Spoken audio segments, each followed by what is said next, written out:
brief recap while you guys mark down your inspirations.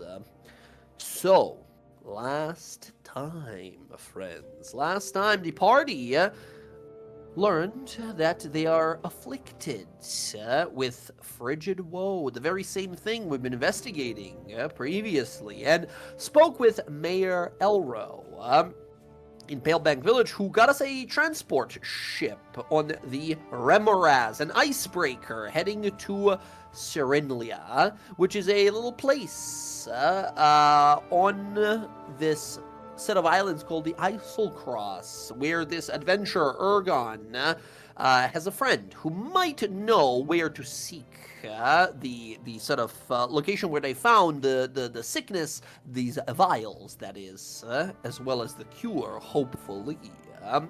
We went on out and traveled over the frozen canal and saw a mighty and dangerous dragon, whose name we learned to be Geladon, the Ice Death. Before arriving and meeting some figures here in this small place, Serenlia, like Morgo Delver, second in charge to Professor Golrim Shalebrow, the mayor of this.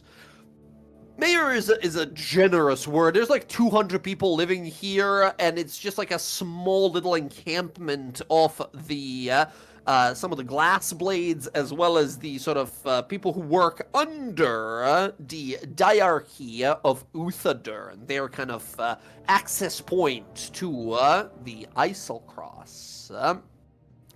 So, we went on about talking to some individuals. We talked also to a fellow called Orvo Mustave, who was Ergon's adventuring buddy, a partner of sorts, who pointed us in the direction of Solsvault, an ancient laboratory of some sort, half submerged in water, about 200 miles northwest-ish. Welcome back. Welcome. Who we got? Jen. Hello and welcome. Hello. We are just doing recap, so perfect timing. So yes, we learned from this fellow Ora Mustave that we are looking for a place called Solsvault. We started, sort of prepared ourselves and headed out. We got some extra loot, a yurt given to us to stay here in Cyrillia, should we need it. And yeah, we prepared to head on out. The sickness seems to be affecting some of us. Kalis here, a little more than the rest at the moment. But we are getting closer. Just now, however, after 5 days of travel through frigid wastelands and icy mountainsides, we are attacked. A group of wild men running for their lives and being sort of hunted down by massive SaberTooth tigers.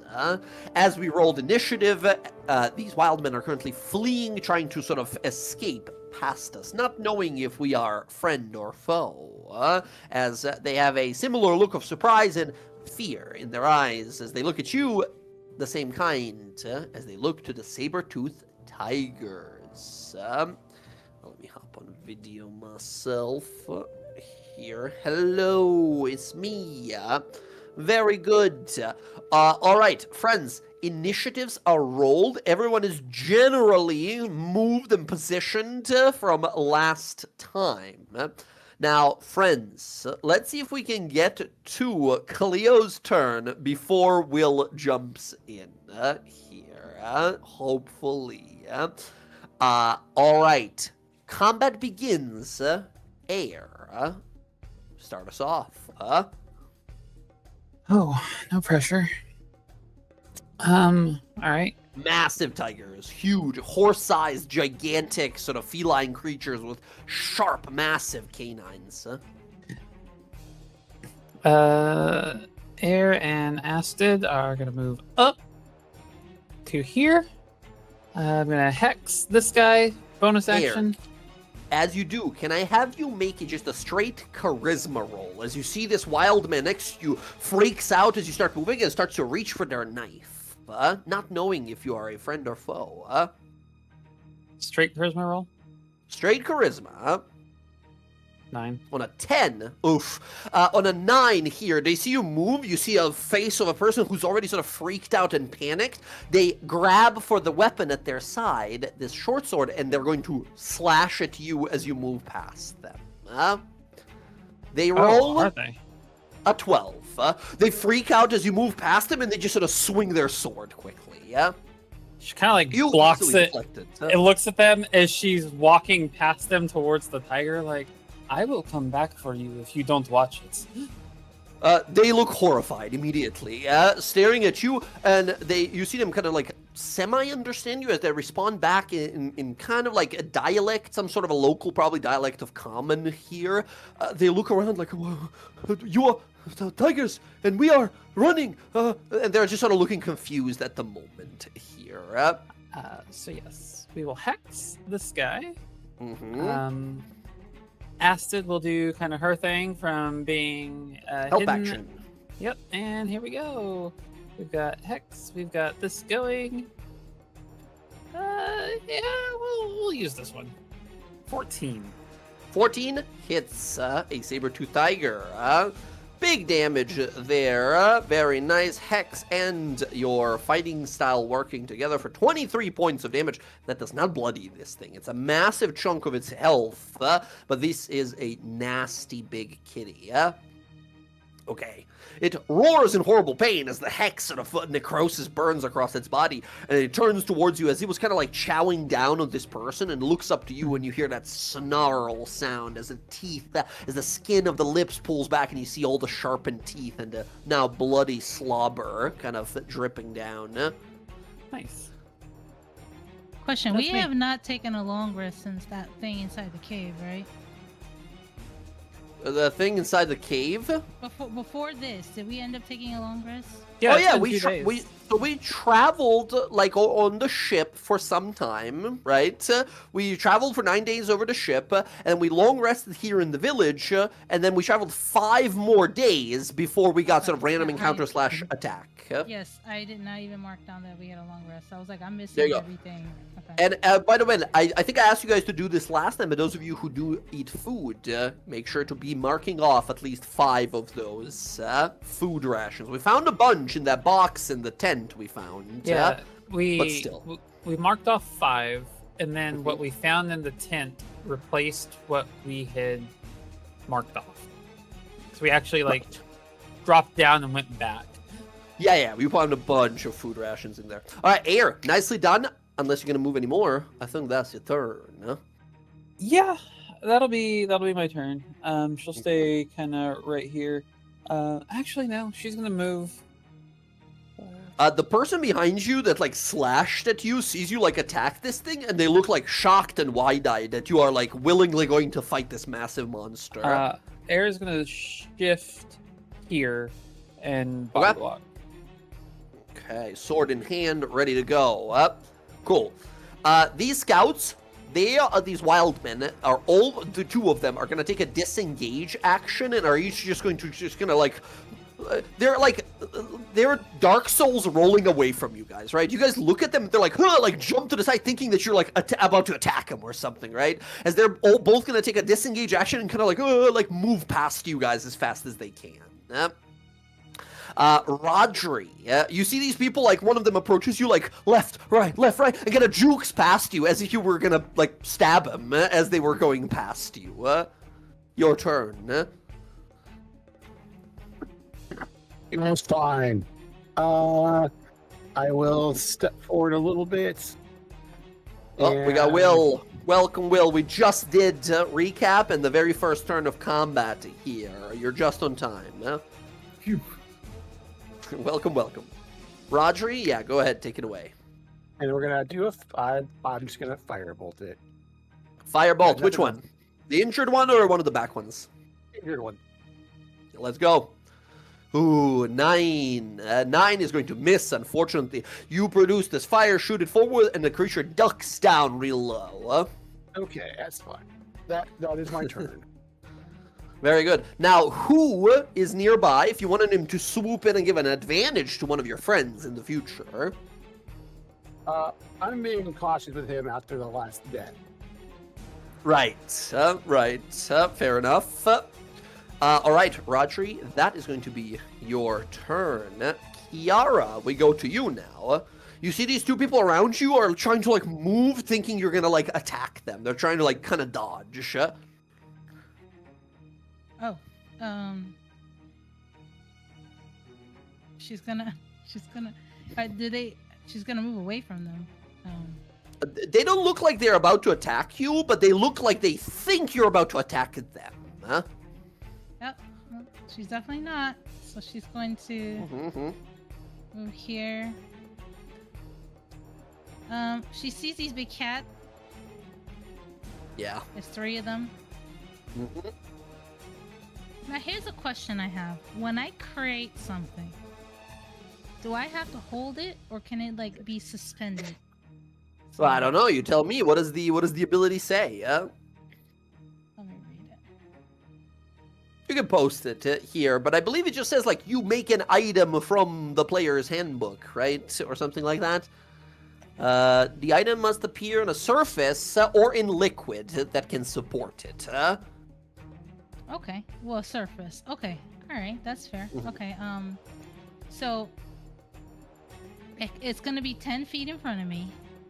Okay. And what it is gonna be, it's gonna look like a staff, like a bow staff, but it's gonna have tassels on it, like a little thing for a cat to want to like hit, like a toy, and she's gonna wave it back and forth to try to distract the cats. Okay, you conjure this distraction for these giant cats. Incredible. I'll say this: this is something that is not in the player's handbook, right? It's not really an item that one can buy easily, but fair enough for this purpose here. As it starts sort of shaking around, bells on it, like little bells with like little tassels, and just Abso-fucking-lutely. Absolutely. Jen, I want you to give me a deception or performance roll here on a 15, and I'll say you can have advantage because of your object here you're creating. On a 15, you will successfully distract one of the cats, which will give everyone advantage on attack rolls against it until your next turn. On a 18, you'll distract 2 cats of your choice, and on a 20, you'll distract all 3. 26. Starts shaking, jingling bells and sounds of like moving. All 3 cats are like getting ready to fight, and then they like look on over and are kind of, you see their ears kind of roll back and their tails kind of poof up, and they are very much so distracted. They're gonna keep fighting. They're still hungry and want to kill you guys, but they keep looking over at the toy that you have created. Amazing. Yep. Incredible. Absolutely incredible. You conjure this distraction. That is your action. Anything else? Bardic inspiration to Kalis. Kalis getting inspiration. Because he goes next. Yep. Thank you. Yep. All right. Yeah. There you go. That's my turn. Good. So it's gonna be, it has to be 10 feet. That's what it says. That's what it says on the thing. I don't know why. It says 10 feet in front of you. You just draw a little X on the map, huh?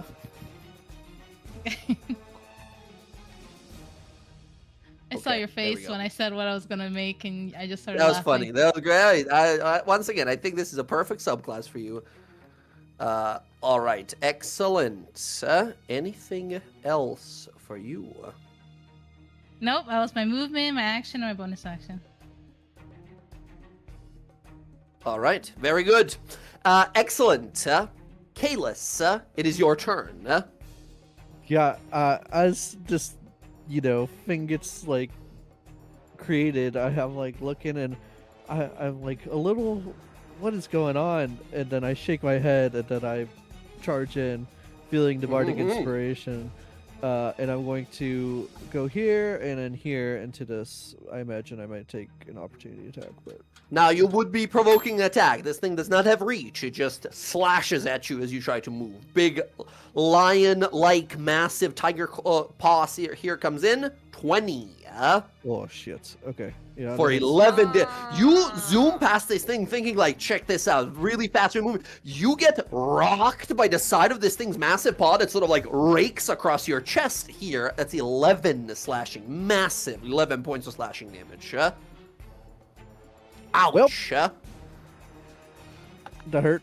Hmm? Rook's gonna like chill over here. Yeah, and you said I have advantage on this guy, right? Because of the Kira. Yes, because of the tassel dancing there, distracting all three cats. Okay, yeah, we're going for a boomin' blade. Here we go. First attack. 23. Nice. Hits. Oh, I didn't roll Very sneak. good. So Add comes sneak on just, there. Sneak. Woo! 17 points of damage, an additional 4 if they move, plus they are vexed. Incredible. Again, big hit, much like with air, but not bloodied yet. And then here comes second attack with the dagger. The Nick dagger attack, nice. That's a 26 that will hit for 9 points of damage to this one. Bam, bam. Quick combo. Awesome. You still have a bonus. Bonus. That's right.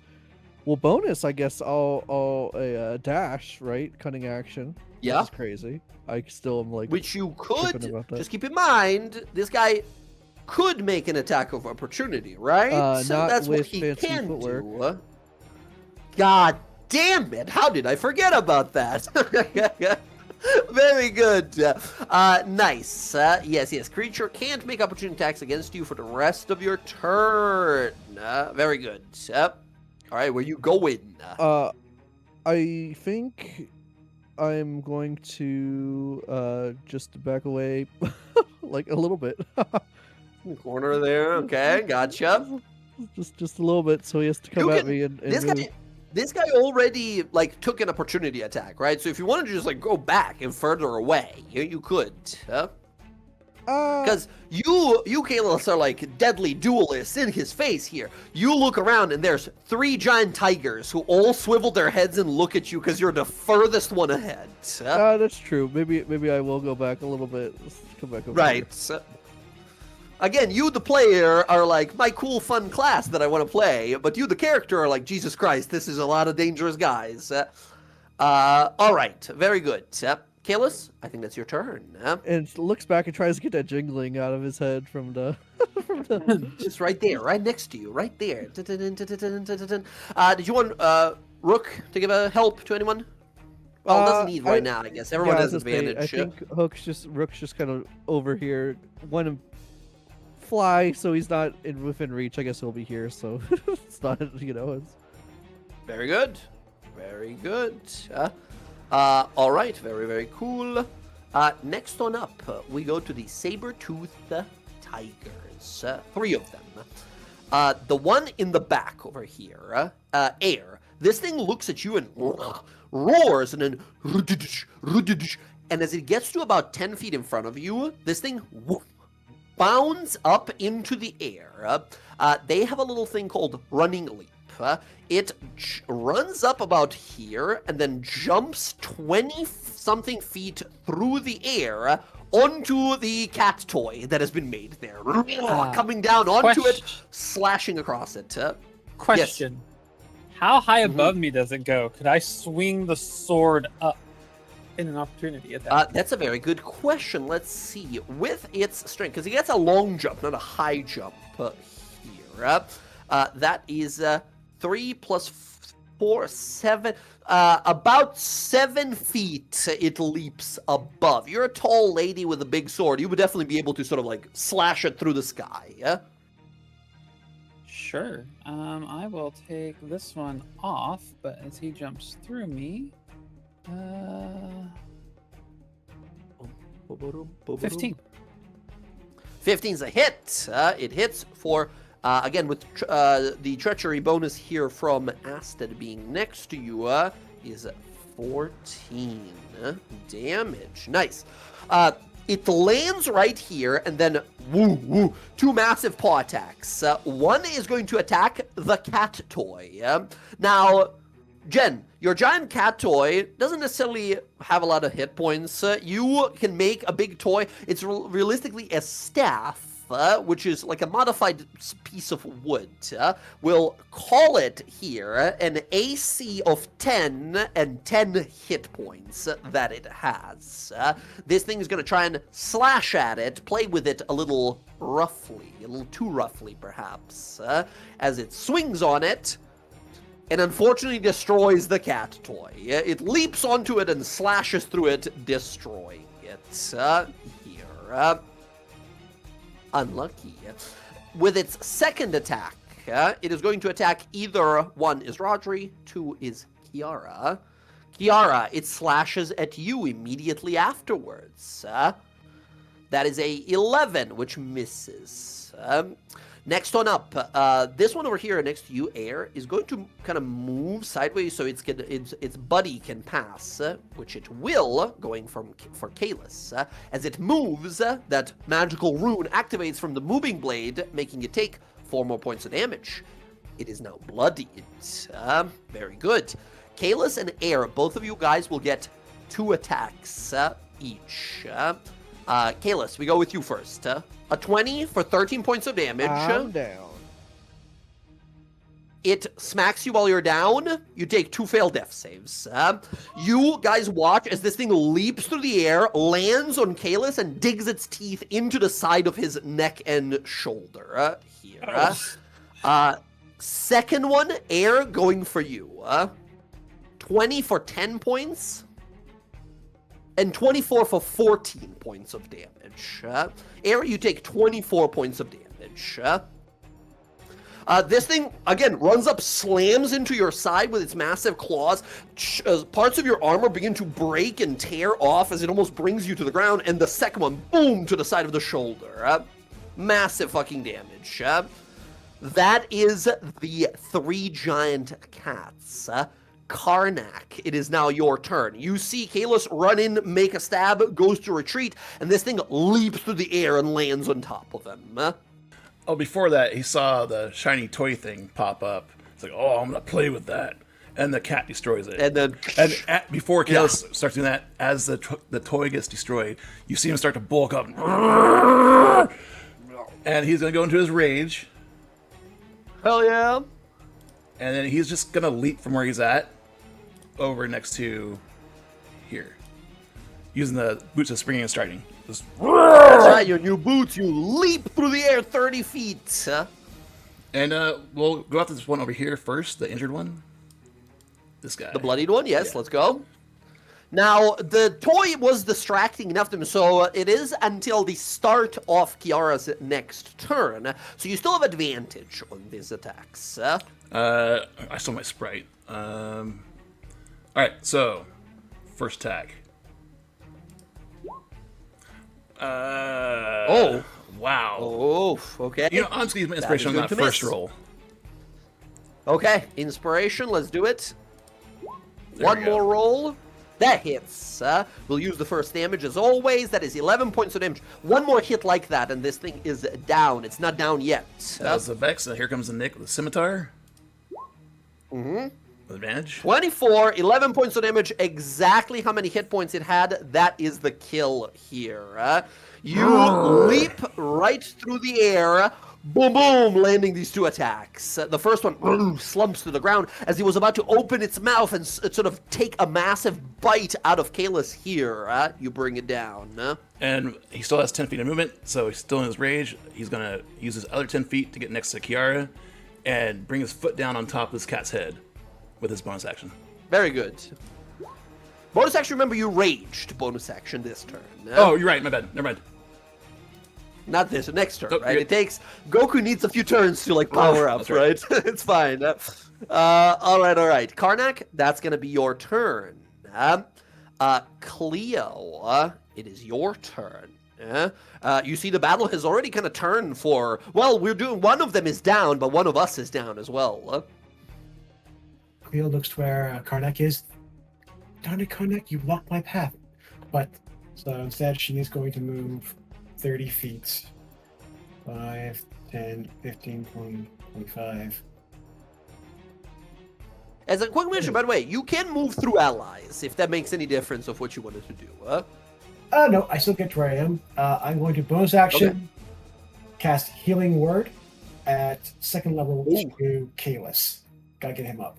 Ooh, hell yes, roll it up. Alright, Kalis, you receive 12 points of healing, Nice. and that will trigger my Voice of Authority. I'm going to target Karnak. Karnak, you get a reaction with a weapon to attack a creature by choosing. I'm choosing. No. I think it's who you cast it on that gets that reaction. I just gotta make sure if I'm mistaken. Yeah. When you target a first level target, that ally can use their reaction immediately. So I can use my reaction to swing? Kalis can if they want. Even better. Yeah, absolutely. So, Kalis, you're on the ground. You awaken and look around. You see Cleo there looking at you, eyes with gold, powerful healing magic. This thing is right on top of you and kind of looks over its shoulder to look at you. Because you're prone, you would have disadvantage. Because of Kiara's magical distraction toy, you have advantage. So if you hit, you'll still do sneak attack. Because there's allies nearby. You just gotta hit now. Let's do And it. if you hit, this is a really strong combo between Cleo and Kalis, being able for him to do sneak attack as a reaction. That's 8, unfortunately, wanna right? Because use advantage and my- disadvantage. Human inspiration. Human reroll, let's go. I'm done with these cats. Here we go. Oh! Let's go.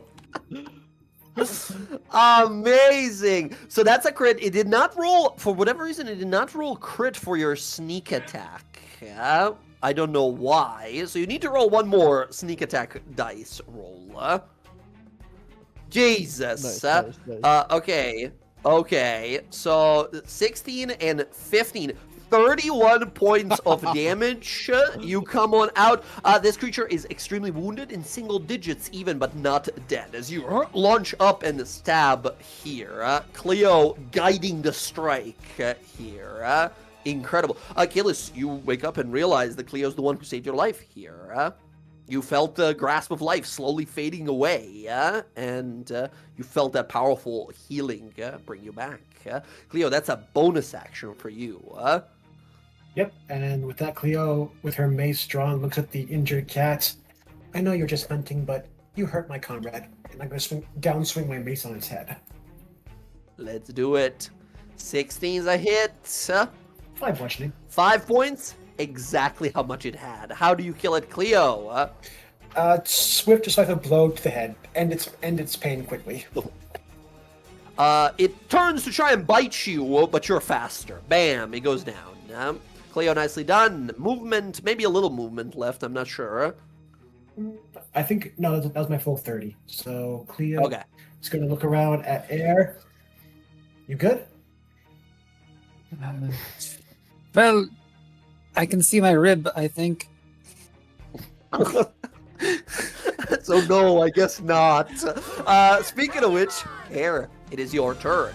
This thing is like trying to climb on top of you and clawed out as you're like pushing it back with the sword. Vicious animal.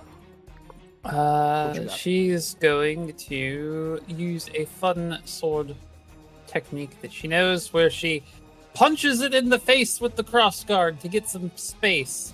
Enough that she can basically smite it with extra steps. I'm gonna mark it with my baleful interdiction. Baleful interdict, okay. And remind me, that's a bonus action? Yep, bonus action to throw the mark on Awesome. there. Awesome. So we've got that, and then we were going to take our attack action. Let's do it. No, we're gonna use we're gonna use our human inspiration. We'll see what that gets us. Let's do it. 11. Oh, damn. 11 is going to miss, unfortunately. The interdiction is still on there. Oh, and by the way, I need you to give me 2 con saves for the Hex. Unless Oh, you did that's already right. and I missed them. 14. and Just 12. 10s. You need 10s both times. You're good. Yep. That's still on there. The interdiction is on there. Unfortunately, this thing is very powerful, physically trying to push you down. You're unable to get a proper jab. All right, then All right. we'll make our next move here. We will step back. Step back. Uh-huh. Okay. I mean, yeah, it'll take. It has the opportunity attack. It'll try for a rent. 18. That Which will I think hits you just exactly. hit, yes, but Ooh. I'm going to Hellish Rebuke it at the same time. Yes, very good. So So I'm Mhm. going to Hellish Rebuke, and Uh-huh. that will fire off. The interdiction? Remember, it doesn't. It needs to be a No, it's weapon not- it's attack. Not the interdiction, Oh. it's the Hellish Rebuke. Right. Ooh, big damage. It fails. That's, you're all max. That is 2d10s, 20 points of damage to this thing. Fire bursts from your skin here, blasting away the enemy. Now, you do take 13 points of damage from that, Yes. which I believe so does bring you down. Air will drop. Yep.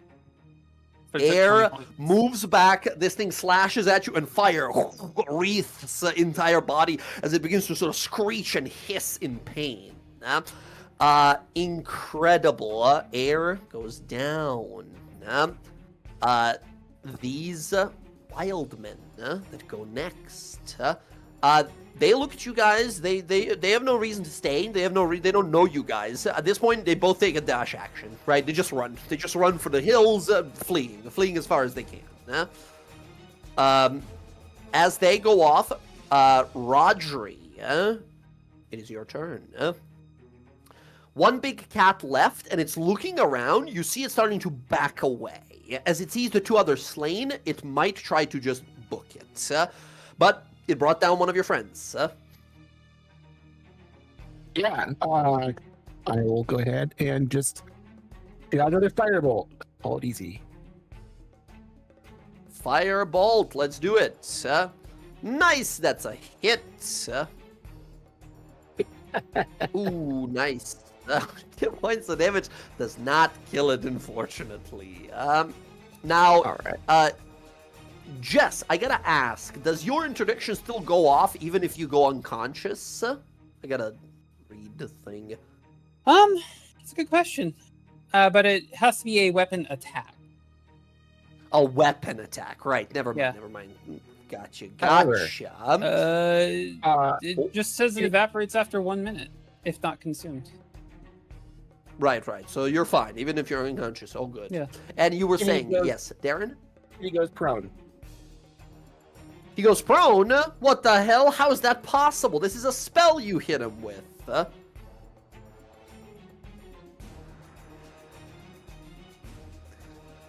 There we go.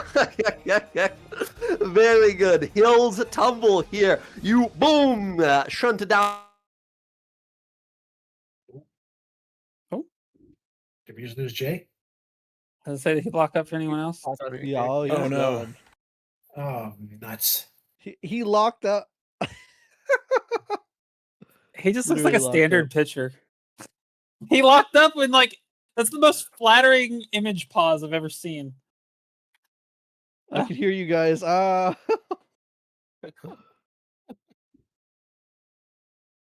His Discord bricked.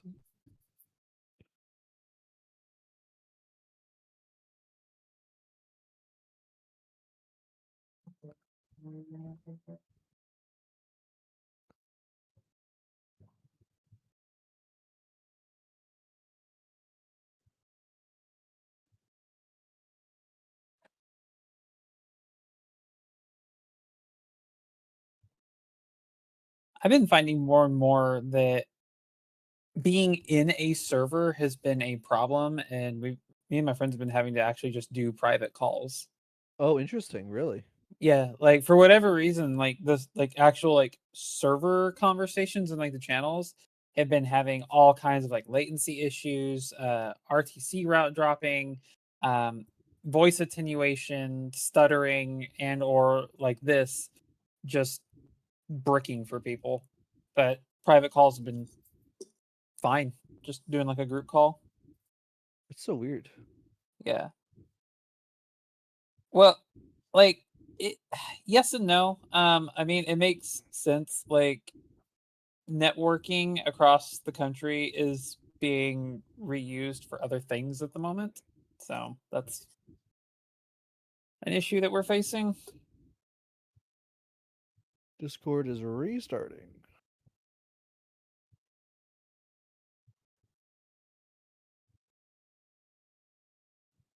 That's yeah. So it's literally a Discord problem. I mean, ever since Discord also announced like the changes that they're gonna make, they've also been like increasingly just kind of booty. Like I've seen more RTC routing issues since they made their big stink about making some changes for like a new paid platform and everything they're going to try and come up with. Hey, Jake, can you hear Yeah. us?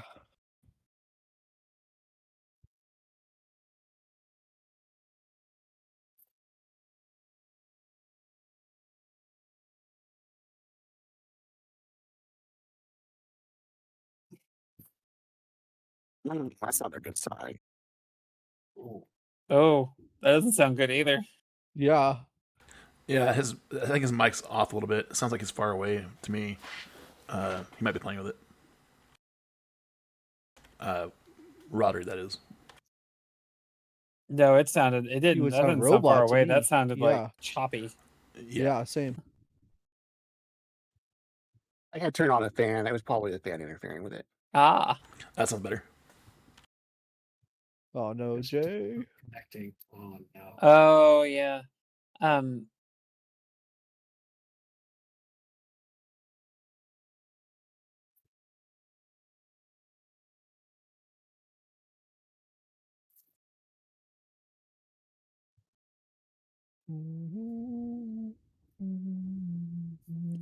call Jay real quick.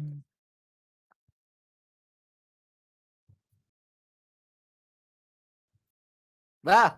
Aha! Oh, Hello? there. There there he you is. are. I'm getting a call as well. Hold on.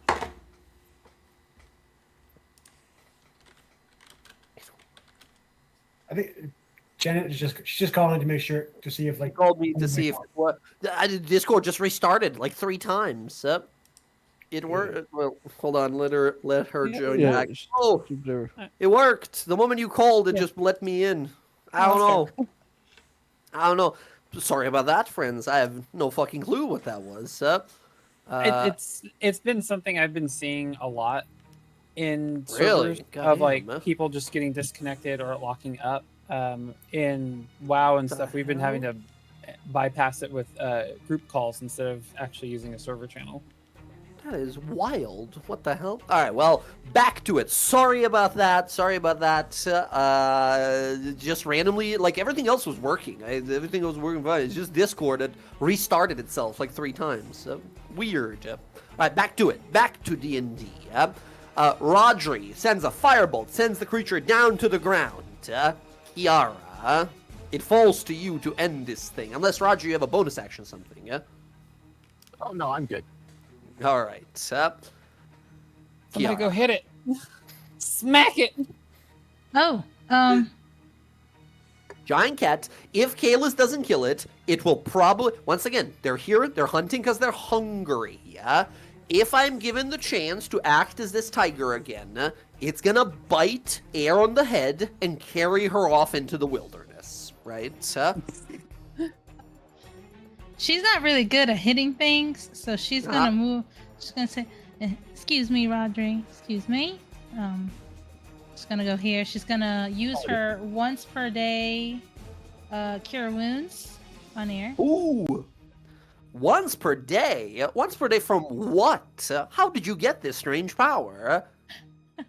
I think it was this, right? The magic initiate. I think so. Yeah. It's somewhere. Yes. Yeah. Grabbing this from druid or cleric. I don't remember which one you picked. Cleric. Yeah, it gives you cure wounds. Let's go. For free at first level. 2d8 plus your charisma.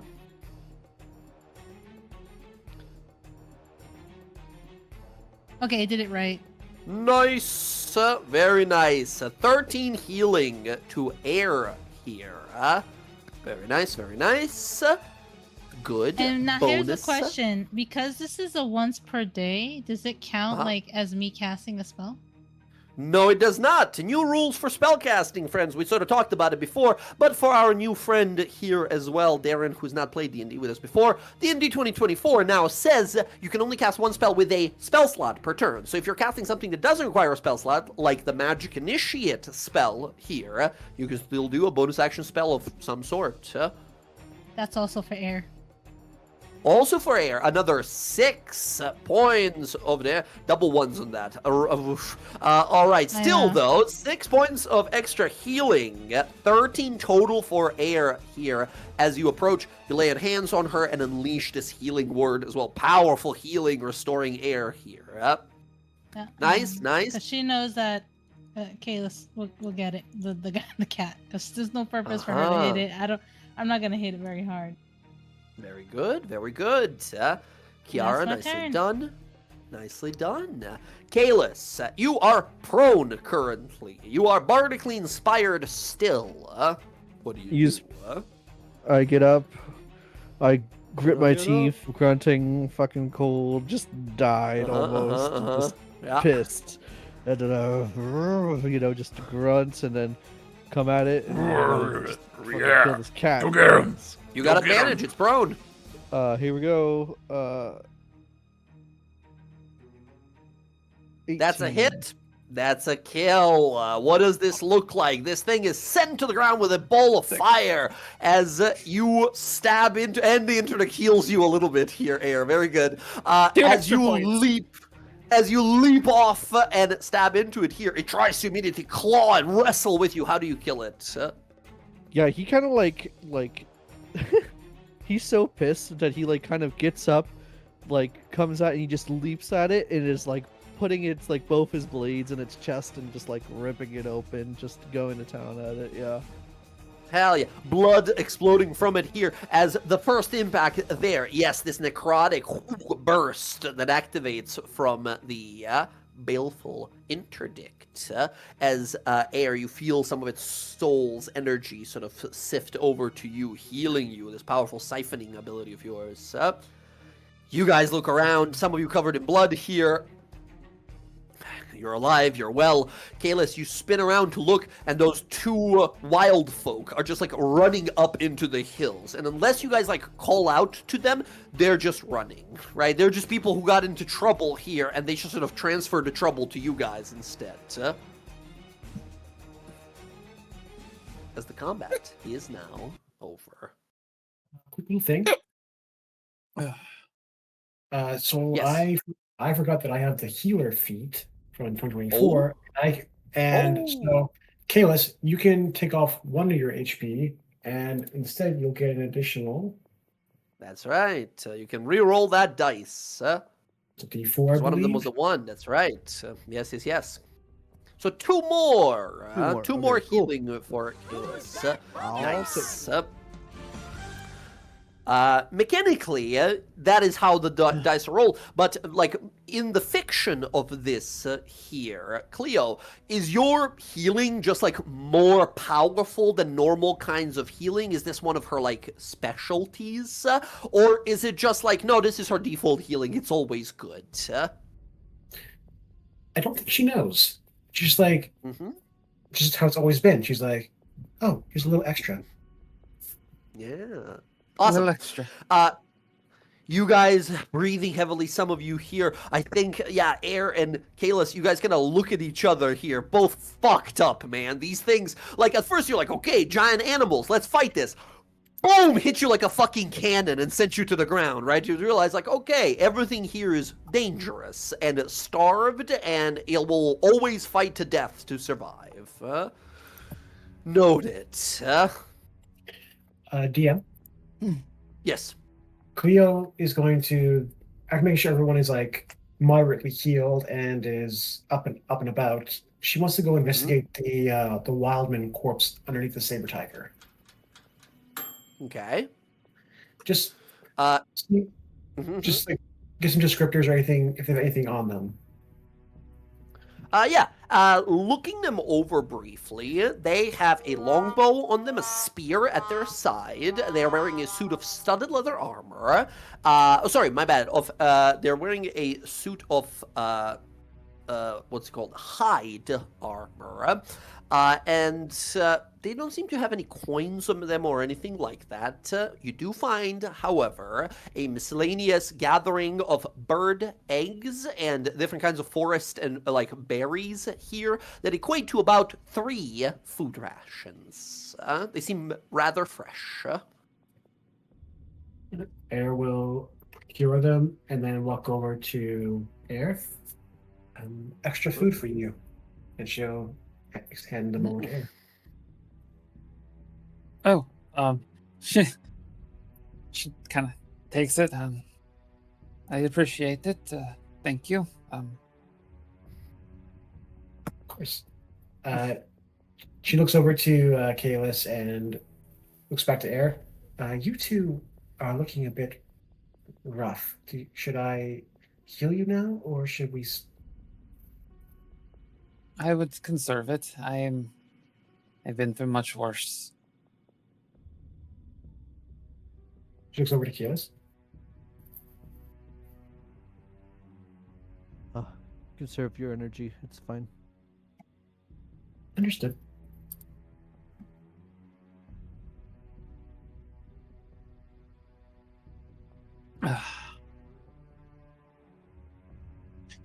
Excellent. Anyways. Thwack, thwack, thwack, thwack. As you guys sort of glance on about, yes, the creatures are slain, but there might be some usefulness to them still. Friends, a question. These are beasts. They're not necessarily magical in any way, right? They're big and tough and strong. They have tough hide. It might be warm to make into, like, a sweater or a jacket or something like that. Do we have anyone in the party that is proficient with leatherworkers' tools here, or proficient perhaps with tailors' tools or weavers' tools, as they're called? I know how to play a harp. Okay, not exactly what we're looking for, but fair enough. Thank you. Thank you. I do like the idea of taking a meet and probably follow Karnak's lead there, but I don't have any of those other skills. Yeah, these were just like to see if you could make use of their hides or teeth or something like that, right?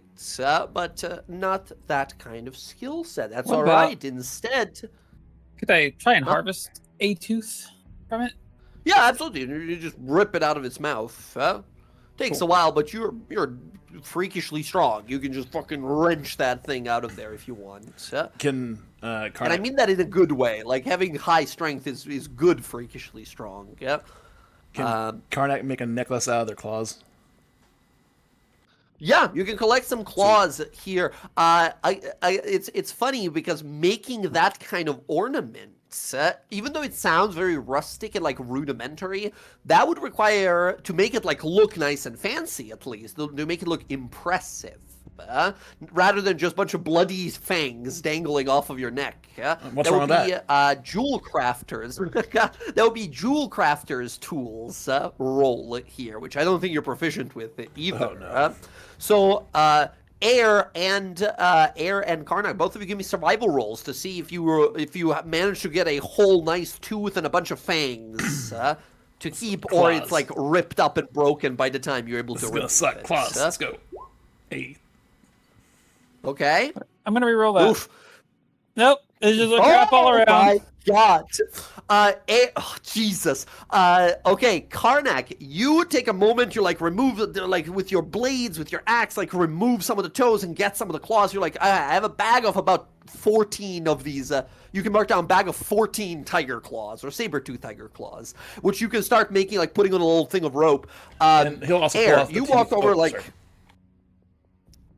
Air, you walk on over and grab one of the SaberTooth teeth. You're like, all right, let me get this one and this one. You pull and you fully wishbone the head of this tiger, right? As you just like, cracks to the side and the teeth shatter and break upon the attempt, unfortunately. Brutal, huh? Is that with every strong, tiger, yeah? or can I try multiple tigers? On a natural one twice. Good. I think you try on the second one. Similar thing happens. The third one already is like has its teeth broken from the battle. I mean, Sabertooth tiger teeth and claws would be like the prize things, right? Could Karnak have grabbed one of those teeth?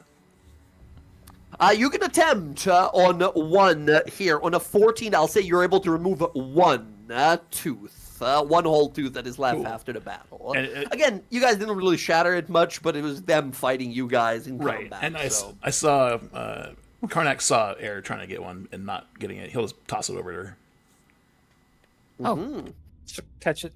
Thank you. and he goes back. Because to yeah, getting she's meat. sitting there with two Whoa. halves of a skull in her hand, like, oh.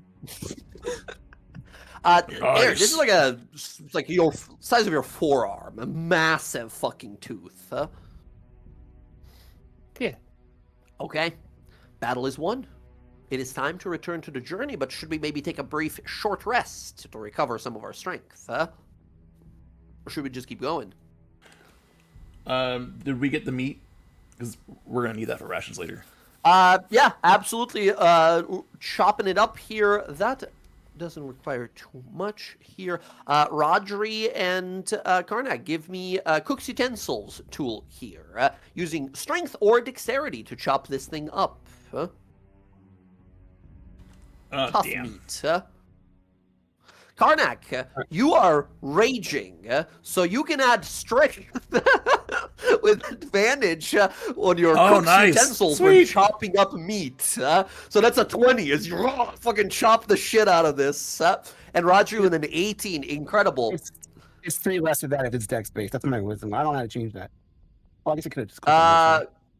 Oh, never mind. Yeah, you can like choose. No, yeah, Rodri or Darren here in the cook's utensils. If you click a little cog to open it, I you can see. choose the attribute to be a query instead. So that time, whenever you roll it, it'll ask you like, what attribute do you want to use? I'm gonna do that for all. Oh, what? Ignore that too. Sorry, wrong button. yeah. So 18 minus 2, you said? 3 minus 3. So 15. Minus 3. Still, 15 is fantastic. Both of you here gather 4 food rations from all of these tigers together. So 8 total, 4 for each of you. It's kind of tough, lean, muscly, kind of like hard to chew through kind of meat. It's gonna require a lot of like slow cooking. Okay, cool. All right. That's 40 food rations. Yeah, excellent. Saving it for winter. Oh, wait. Okay, we continue our journey. Friends, as we return to our travel, nothing else will happen that day. So you guys can go ahead and press that long rest button. That night, Karnak and Roger, you guys can prepare some meals for the group here. A warm fire that you gather around that night feels like a saving grace here. A howling scream of a wind continues outside a small perched over sort of cliff area that you guys found. It's not even a cave. It's just like a slanted hillside that you guys have kind of tucked yourself underneath to hide from the wind. The biting cold that gathers at your shoulders here. Most of you are sort of well surrounded by thick furs of these jackets you've brought with you, this winter clothing. But even through all of that, Kalos, you feel the shivers, your jaw clicking together. Your jaw is clicking together, hear your teeth rattling. As you feel all bundled up and yet still having a hard time here, feeling this unpleasant cold. That night, is there any particular conversations to be had as you all sit there in the middle of a wasteland, frozen in ice, with a small fire keeping you company and giving you hope of survival as these blue lines streak across your faces, most of you? I think Cleo would try to like alleviate everyone's suffering as the only one not infected in the party. She's essentially like assessing everyone to make sure, see if she can help alleviate everyone's suffering. You are a kind individual.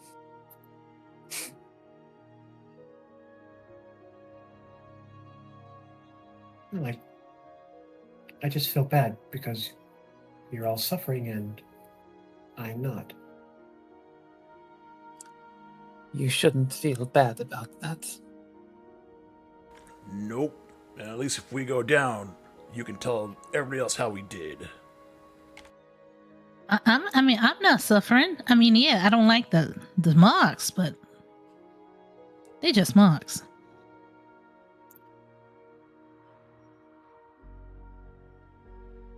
Well, I just recall back to the two sisters and the symptoms they were showing. I just don't want to see you all suffer like them. They were not good people, but still, no one deserves to suffer like that. We are not that far gone yet. We still have time. Your concern, though, is appreciated and Well, if makes any- things easier. Thanks. If any of you are starting to feel cold, I'm not the warmest person, but if you need some body warmth, I'm offering it. Kalis is like covered in furs near the fire, just shivering, just like not really saying anything. What, are you offering like a hug? I can offer hugs. I'll take a hug. Okay. And Cleo will just walk over to Karnak and just Karnak give him is a just hug. covered in Hug. blood and gore. Just heads up. Hey, Cleo doesn't Oh, care. he just hasn't washed at all. Gotcha. It's frozen at this point. I guess not washed. Yeah, I guess I hear- cleaned. Out of curiosity, how tall is Karnak? He's only 6 feet. Oh yeah, she's got 7 inches on you. She has So- to stoop to hug him. So, question: is this a short rest?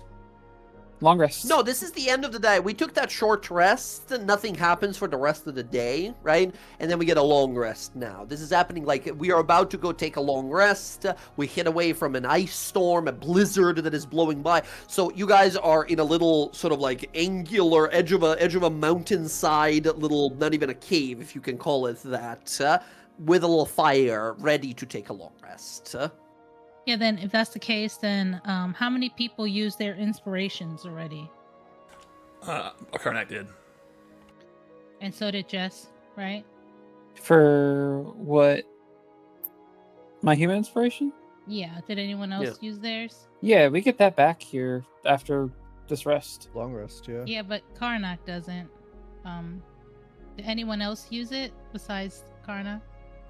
Cleo didn't. Nor did I. Okay, she's gonna play a music. She's gonna play a song, like a nice long song, like one of those songs that I post gave you, Jay, in those songs. One of them by the fire, just them sitting by the fire, and she's gonna give whoever needs their inspiration back, the ones that can't get it back on a long rest that are not human. Oh, that's a beautiful song.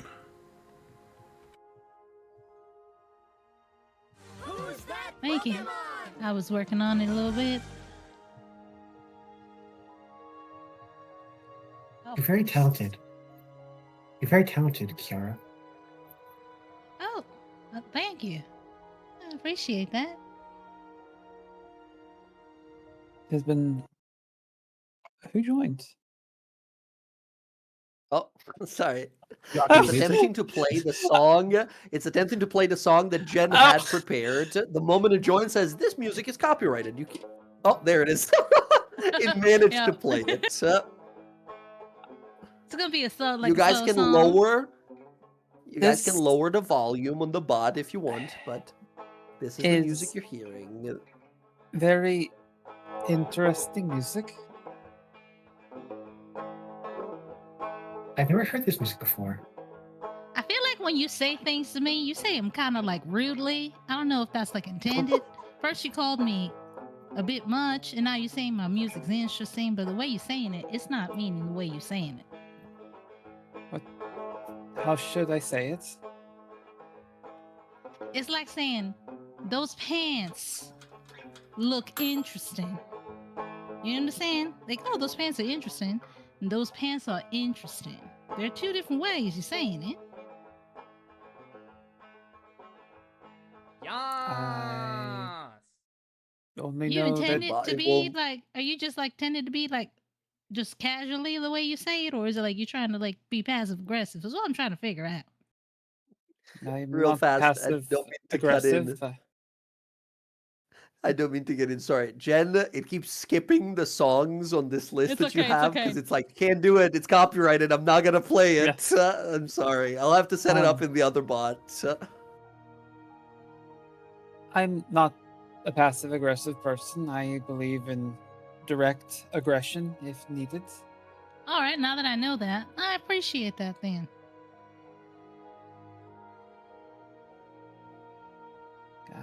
You're welcome. I just What is passive aggressive? I know aggressiveness. Roderick called me that. It's when you're aggressive, but you're not doing it like openly. You're trying to do it like in a backhanded way. Looks at the back of his hands. I don't know what you mean. So like a person is, saying something mean to you, but it seems like they're not saying something mean to you. I struggle with that, reading that sometimes. You struggle with that? I don't think so.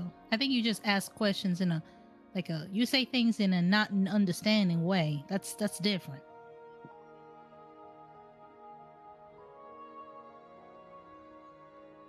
But now that I know she ain't passive aggressive, now when I hear what she says, I just take what she says as face value. I just want to make sure, where I come from, music doesn't sound like that. It was just interesting. It's not something I had heard before.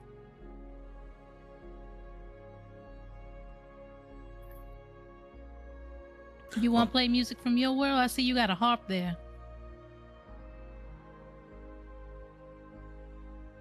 It is a very old, kind of like not in the best shape harp. I mean like old.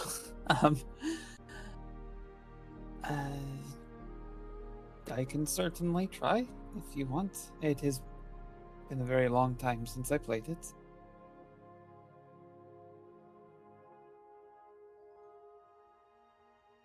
I'm always interested in hearing different kinds of music. Gets the like creative juices flowing, Yeah. Air will unhook it from her belt and she pulls it up, and it's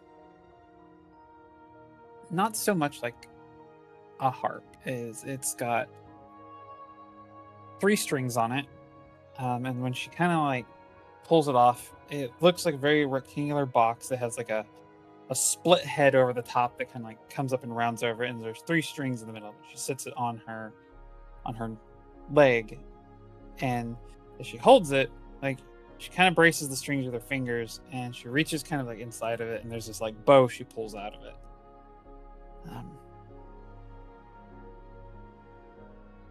It has been, again, a long time since I've been able to play this thing, so apologies if I'm not as good as you. And yeah, she'll try. I will use my instrument here. Yeah. If you want to go ahead and make a roll, you can. Yeah. Mm-hmm. There we go. Very nice. 14, a very, very solid performance here. Obviously skilled with this instrument. Is the song supposed to this melody you perform? Is it supposed to convey any sort of emotion or feeling, or is it just a kind of a style or performance, or like what is this song about? So it just kind of starts to play. Like you can see, like she kind of is like humming along with it as she's playing, right? Like you can see she kind of maybe like wants to like sing, but she's a little unsure about it. But like the tune is very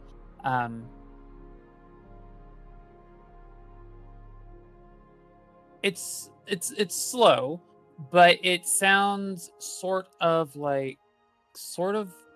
hopeful, a little kind of like uplifting, and like almost like there's like a promise behind whatever the song is supposed to be without like actually putting lyrics to it.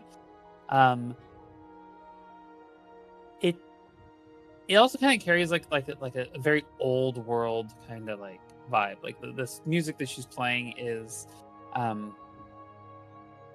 of like steeped in tradition and more so telling a story really than it is like more of just a catchy tune that like somebody might write for like a tavern. Like this was probably something that was played around the fire or sung in preparation for something. It kind of has like a touch of like that like going on a voyage sort of like feel to it. Why does this song remind me of my mama?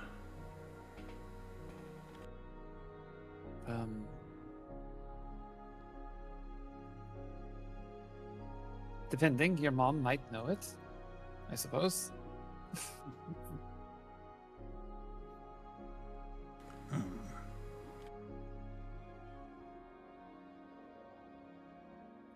It's real nice. I think what you mean is that it brings some kind of emotions that you probably remind you of your mother.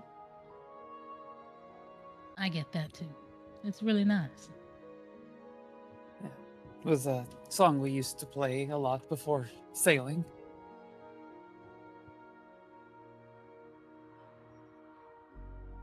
I didn't know you were a sailor. Yeah, you used to be a sailor? That's crazy. You Me- sailed?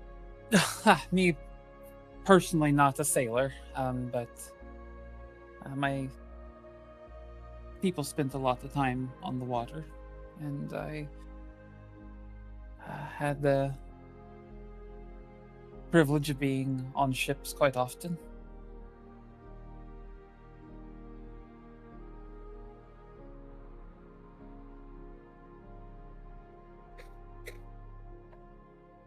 But yes, to answer your question, I have sailed.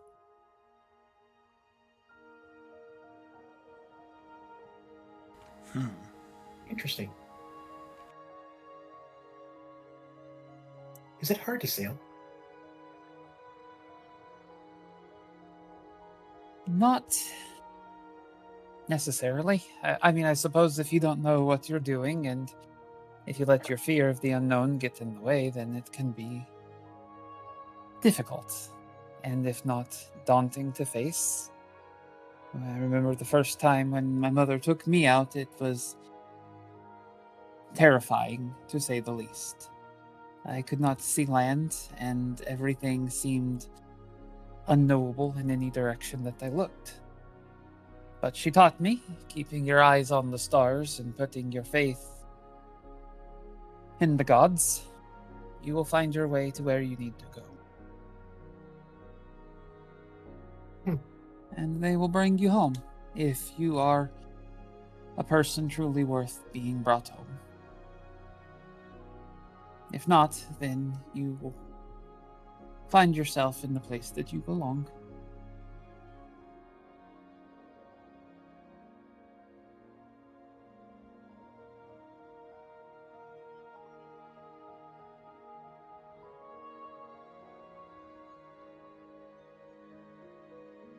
That's nice. We didn't have things like that in the swamp. Things like what?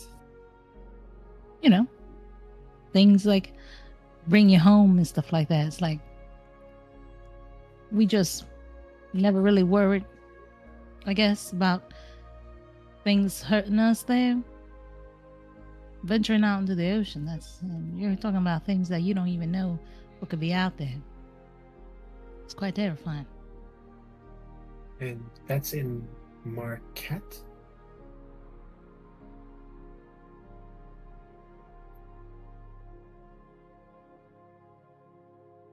I believe that is where she is from. Yes. Yeah, I'm from the swamp. Well, it's like kind of like forest, but a jungle, but it's very swampy. It's a forest. Lots of trees, grass, mud, a lot of mud. I mean, shit ton of mud.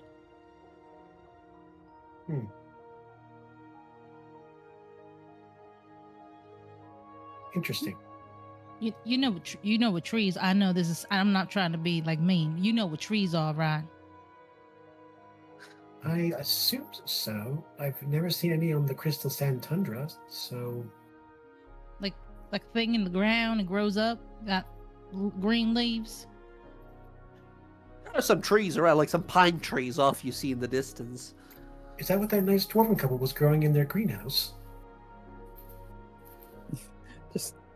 I'm just gonna point to a pine tree off over on the side. Right over there. That is a tree. Yeah, but the leaves in the swamp are a little bit different than that. Those are prickier. You gotta be careful with those.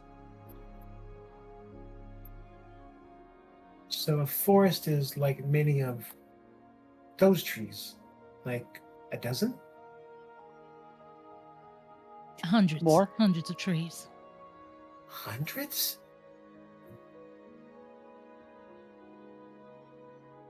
Yeah, it's quite nice, really. Lots of plants there, flowers, animals.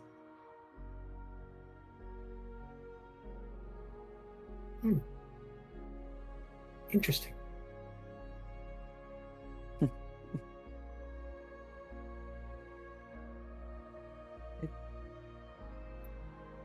It is in a way endearing to see you learn about the world.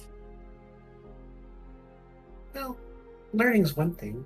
I think it'd be fun to experience it a bit more. Well, we get this taken care of. See what we can do about that. Sounds like fun. Maybe take you sailing. Oh, I've done that already when we came on the river ass. Ah, that is a crossing. That is not sailing. What's the What's the difference? Wide open, uncharted waters. Distances so vast that they make you lose sight of anything else. We knew where we were going and that it wasn't that far away.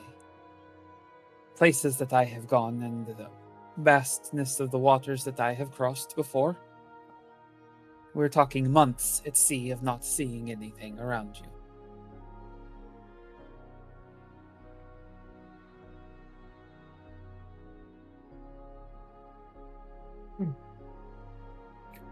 Another future experience.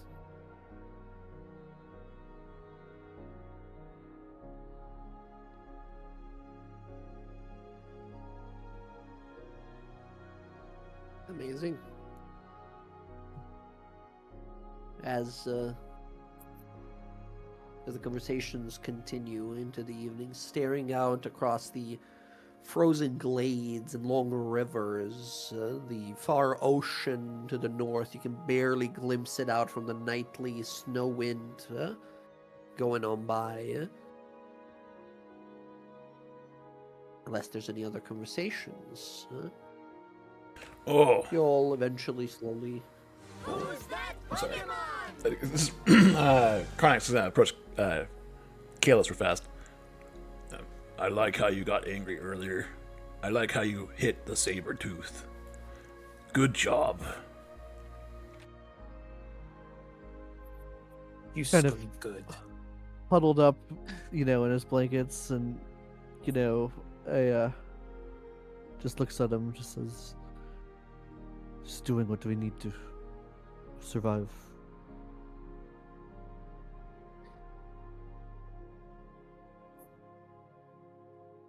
a little annoyed at our current situation.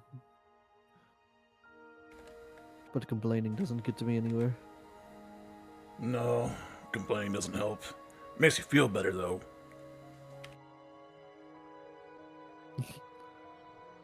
Chuckles a bit. Does it?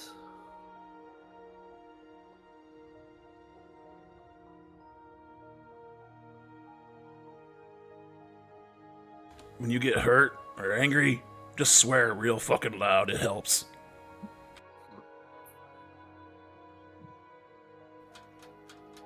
I'll keep that in mind for next time. Yeah, next time you jump on a SaberTooth like that, yell. It'll startle it, you'll get a better hit.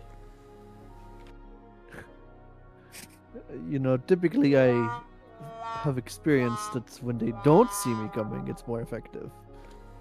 When do they not see someone coming? I'll have to try that next time. You do you, I'll do me, okay? I haven't known you that long, but...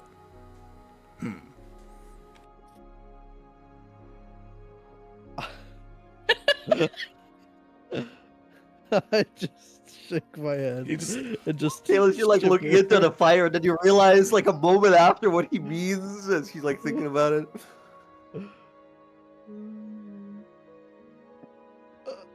I just ignore him at that point.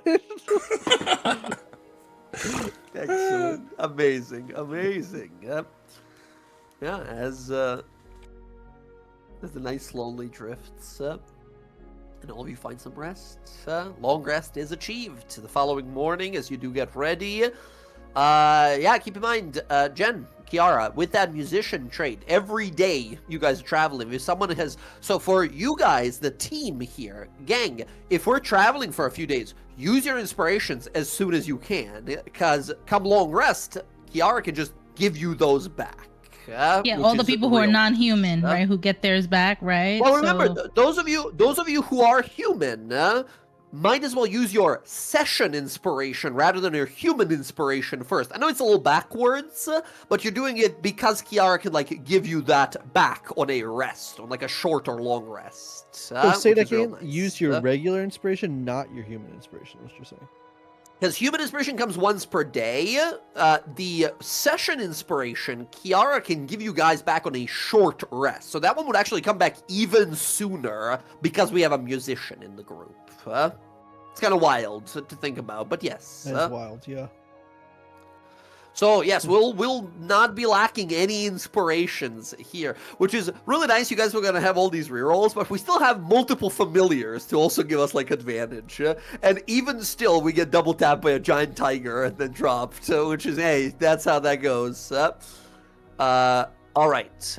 The following morning, the journey continues. 5th day of the 10 days of travel we predicted is over. 6th day begins. I need everyone D100 rolls, please, for the rest of this journey, as the first half of the journey is done. Low is good. Those are all good. That's not so good. That's good. That's amazing. Incredible. Let's see here. 1, 2, 3, 4. A 1 and a D100. Amazing. Okay.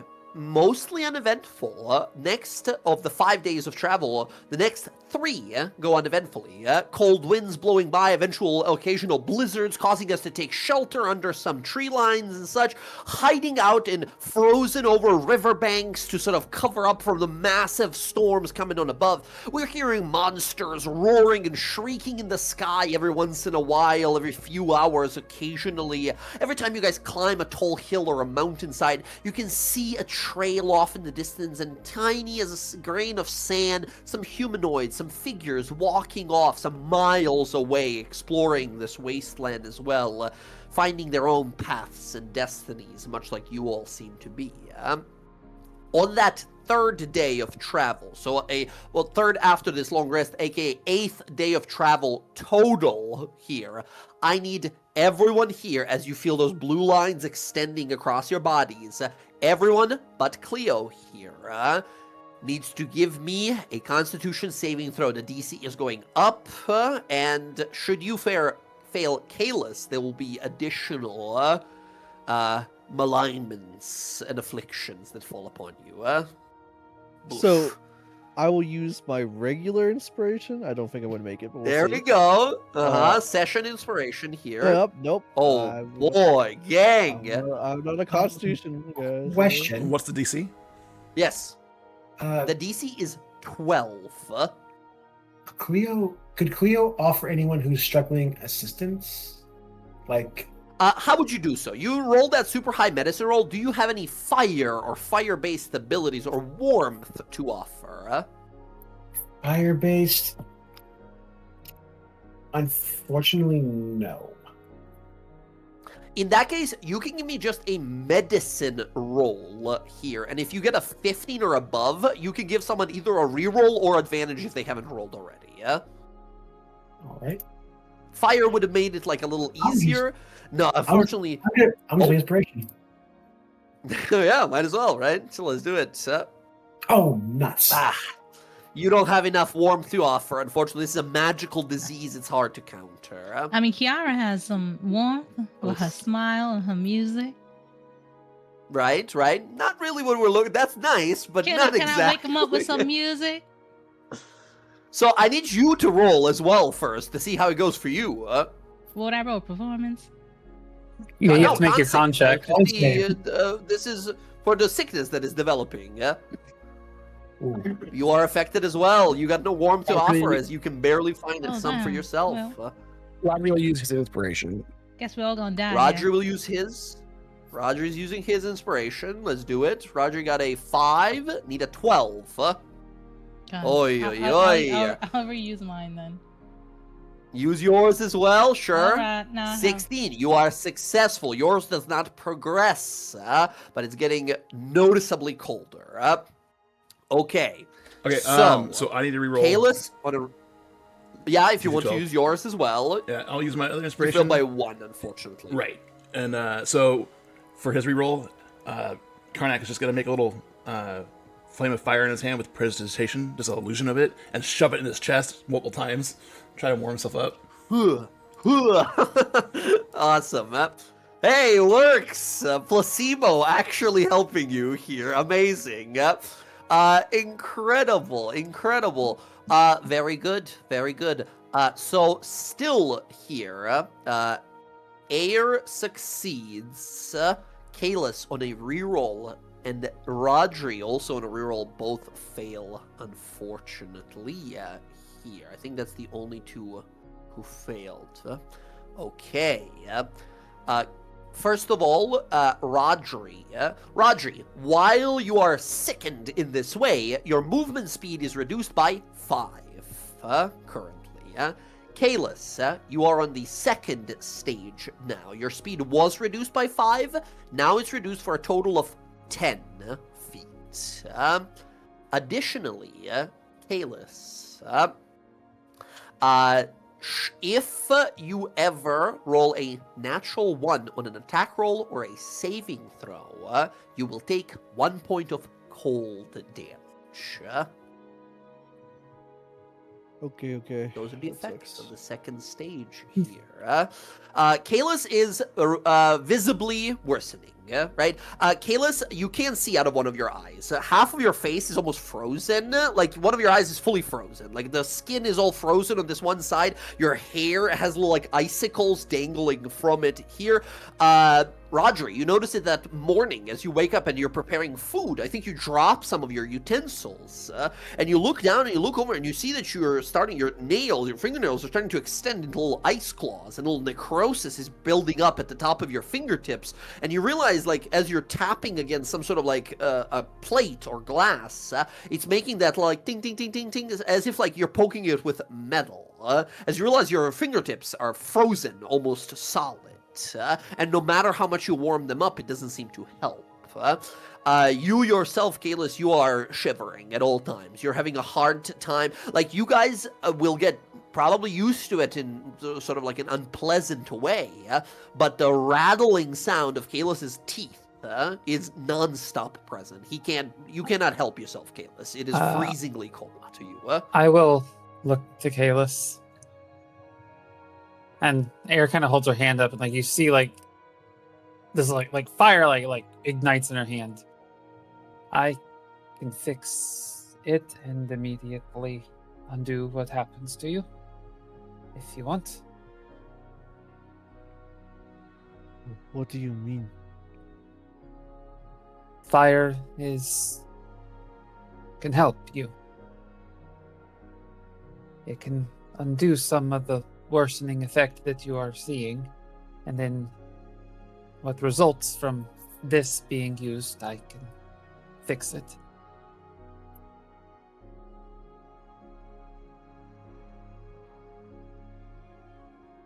I don't know.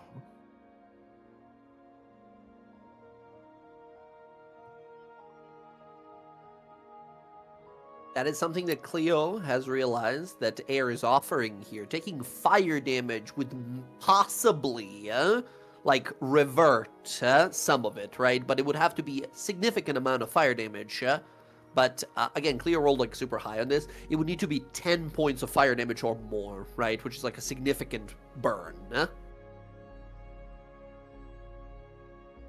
I mean, we can always heal you after.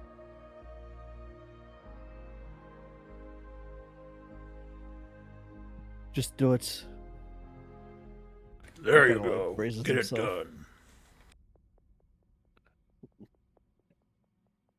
Air, Alright. what you got? Bites down on Um, a piece of leather. You have to hit me. It's Hellish Rebuke. You have to hit me for me to do the thing. Well, I know, right? That's the weird part. So I actually have another one called Hell's Lash, but it literally only deals a D10 of damage. No, you can use Hellish Rebuke here if you want to. I'll allow you Yeah. to use to channel it in this moment and unleash that sort of sense of vengeance. All right. Let's see. Okay, Uh. so and Killis, the idea is you're willingly failing against this, right? So you're not like jumping out of the way. You're trying to take fire damage. Otherwise, because if you succeed on a save, you'll just take some damage, and it might be under 10. We need to take at least 10 points of damage, aka. I'll take everything. I'll take the punishment. Okay. Like I said, I'm Jess, you just gotta Crazy. roll a Could- 10 on this Hellish Rebuke. Could Rodri also help by using this firebolt thingy? Roger, if you wanted to give it you have some fire as well. If you wanted to double up help with it. Absolutely. I have this, Ooh, and she'll okay. pull out of her bag. She'll pull out. I got some fireball. You want some of this? It's gonna burn the shit out we of your don't- throat. We don't need to hit him Shot. all at once. Air did enough. yeah. Well, it's a Air, drink. as you focus for a it's not- second, It's not like a dad. as you pull out alcohol, amazing. Air, you reach on out with your hand, you sort of grab onto him here, and you focus for a second. You have to, usually it's a thing that comes as a instinct, a reaction, a moment of pain turned into retribution. Here, you realize it's hard to sort of jumpstart it without that combat focus. So you have to cut yourself, or pinch yourself, or injure yourself in some minor way. How do you do it? As this fire is going to erupt from you. So she's sitting there kind of concentrating on it. Air reaches into her cloak, and she pulls out this medallion that's in her hand, and she kind of Cleo's seen it, but she puts it behind her back and squeezes onto it until it parts of it prick into her hands. And then once it hurts her and she feels it sink in, then she uses that to force the infernal fire out. Hell yes. The fire burns you up here, and this is painful. This is 15 points of damage to you, Kalis, here. You feel this burn, and there will be some sort of a scar somewhere around your, probably up your elbow or the side of your forearm or something. There will be a scar. Maybe not a big one, but there will be a burn mark there, right? But the moment the fire hits, it is extremely painful. And for whatever reason, your sick body and mind at this point only thing that you think is finally some warmth. Even though it's a life-threatening injury. It's a ton of fucking damage. as the fire burns you, your disease, your sickness progress, your frigid woe progress goes back one step. So you will not be taking damage if you critically fail on stuff, and you only have 5 less feet of movement. Yeah, he like screams into the leather as he like takes the fire damage, and is just like breathing hard after it. Just Cleo then Smoke rising from your fucking body. Cleo immediately approaches Kalis, and I'm gonna bring out my healer's kit. And I'll begin to grab a bandage and begin to wrap around Kalis's elbow. And I'm going to use my Battle Meg feature, where I can expend Nice. a use of my one use to use a hit die from Kalis. And then I can add my proficiency bonus to that. And if it's a 1, I can reroll it thanks to the other feature of it, my healer feature, which is the healing rolls. So, Kalis, what are your hit dice again for a roll? D6? Okay, D8. All right. I will then roll a D8 plus 2. That's my proficiency bonus. You might need a few, depending on what you roll. Took 15. Yeah, I can use the feature a number of times. I have like 10 uses of my healer's kit, so I can use. Dope. So here's the Let's first see one. if you can get it in 2. Okay, first Which one is 5. Now, Kalis, this does spend your hit dice to use the healer feat on you here. Yeah. 5 on the first one, might as well. Do you want another one, basically, here? Like, Cleo's doing this to you to help you, right? But it's your hit dice that is being spent, so you can decide if you want. Like, I need no, at that's least enough. one more if possible, because I'm at 11 out of 21. So. Yep. All right. Cleo will draw your natural healing process again. Okay, that's a 6. Okay, so Should be 4 off 17 out of total. 21. That's probably fine. Yeah. I will, true to her word, I will give 4 of my basically life to Kalis. I can afford. I can Using afford to your spend 4 hit points. ability here. Wait, so So you're then like you will taking pop away off your that hit last 4. points? Yeah. So instead just of, go ahead and click the ability to show off what your ability here is as well. I gotta remember which one it is. Their name's so funky. Yes, here you go. Infernal Conduit. Oh, thanks for the novel. This is a bit of a read, but that's all right. Basically allows you as an action to transfer your own hit points to your allies equal to up to your level times 4 here, right? So yes, you can take 4 damage yourself, and Kalis will heal for 4 hit points, basically. So then that TLDR, my life is yours. You didn't have to do that.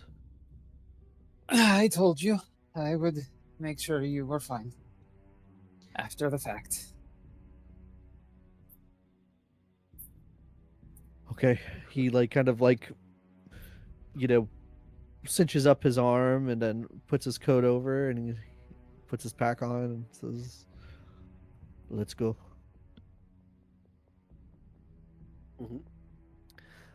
You feel much better, like still cold, but it does not get any worse as you guys continue. Day continues. 9th day of travel. Are we getting inspirations back every night? Is that a thing? So basically, yes. That night when you guys rest, Kiara, you can do the musician thing again and give people inspirations back. Okay. I don't remember if you can give yourself inspiration back or it has to be your allies. But I'm a human, so I get the free one anyway. So. You get it back, yeah. You get that one back, right? It's interesting. So, how many people can you give this to? Because it's not everyone that gets it, I believe. Let's see. Yeah, I think it's proficiency bonus. So 2 people. You can pick. I don't know how many people use their session inspirations. I know but you Cleo can give did. 2 of those. Karnak did. So did Roger. Roger did as well. But Roger, are you human? No. No, I'm not Goliath. Okay, well. Karnak is an orc, and then Cleo is seemingly an elf. Oh, only 2 you can get it. Now, if the next day goes by okay, you get to just give the people who you haven't given Oh, to the others. Okay, right? yeah, then we'll do that. So I'll give Cleo and Karnak and then Rodri and whoever else uses it tomorrow. The following day, but we have to see how the day goes first. So who are the first ones who are getting it back? Karnak and Cleo. Karnak and Cleo, you guys get your inspirations back. Very Thank you. good. Beautiful song. I love this musician feat. This is really fun. Great. You guys continue. Rodri, because you're the one who rolled a 1 on a D100 here, as you guys are all traveling, you're moving along this long canyon, and you're about to, like, exit. You kind of took a little shortcut through the mountains here. You're like, okay, based on what that fellow, that dwarf adventurer said, it should be here now. Rodri, as you're looking around, you hear a little of your friend, your owl friend, who gets you to sort of look up. And while you guys are moving through this, like, I don't know, like 40-foot wide canyon with craggy rock and ice that is sort of built up over time, you notice something odd. About 80 feet up in the air, on the side of the wall, on the cliff side, there is a backpack that is just sort of frozen onto the side of the cliff. You look on up, and you see it just there. It has like a thing of rope around it, and some like like a shovel and like a pickaxe on. Looks like a adventurer's backpack, but it's like stuck onto a wall about 80 feet up. You think someone's supplies that somehow tumbled off from the top of this canyon or something? It's just sitting up there, but it's kind of like, yeah, like sticking to the wall. Hey, little bastard. You think you could do something with that? No, sorry, my bad. Not Karnak. This is Rodri that notices sorry. this. My bad. Do you Because point he it rolled a out? 1, I believe.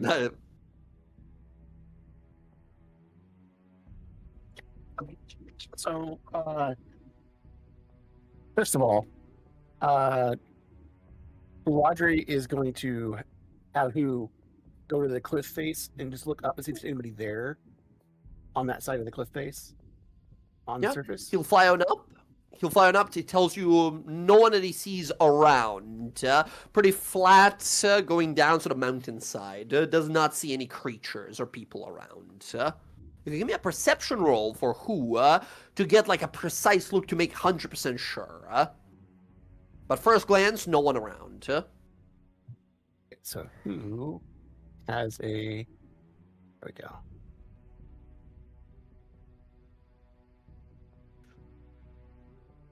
You got an 8. I believe who has advantage, right? Because of the ability it has. I think it has keen sight, right? Or not anymore. Right? Owls did have that. He's had the flyby thing where you can't provoke. Just flyby? Gotcha. Looks around, best he can tell. He does not spot anyone or anything. And for reference, it's like 80 foot up on this like side of a cliff that you guys are going through the canyon of. And then it's another like 40, 50 feet up to the top of the canyon.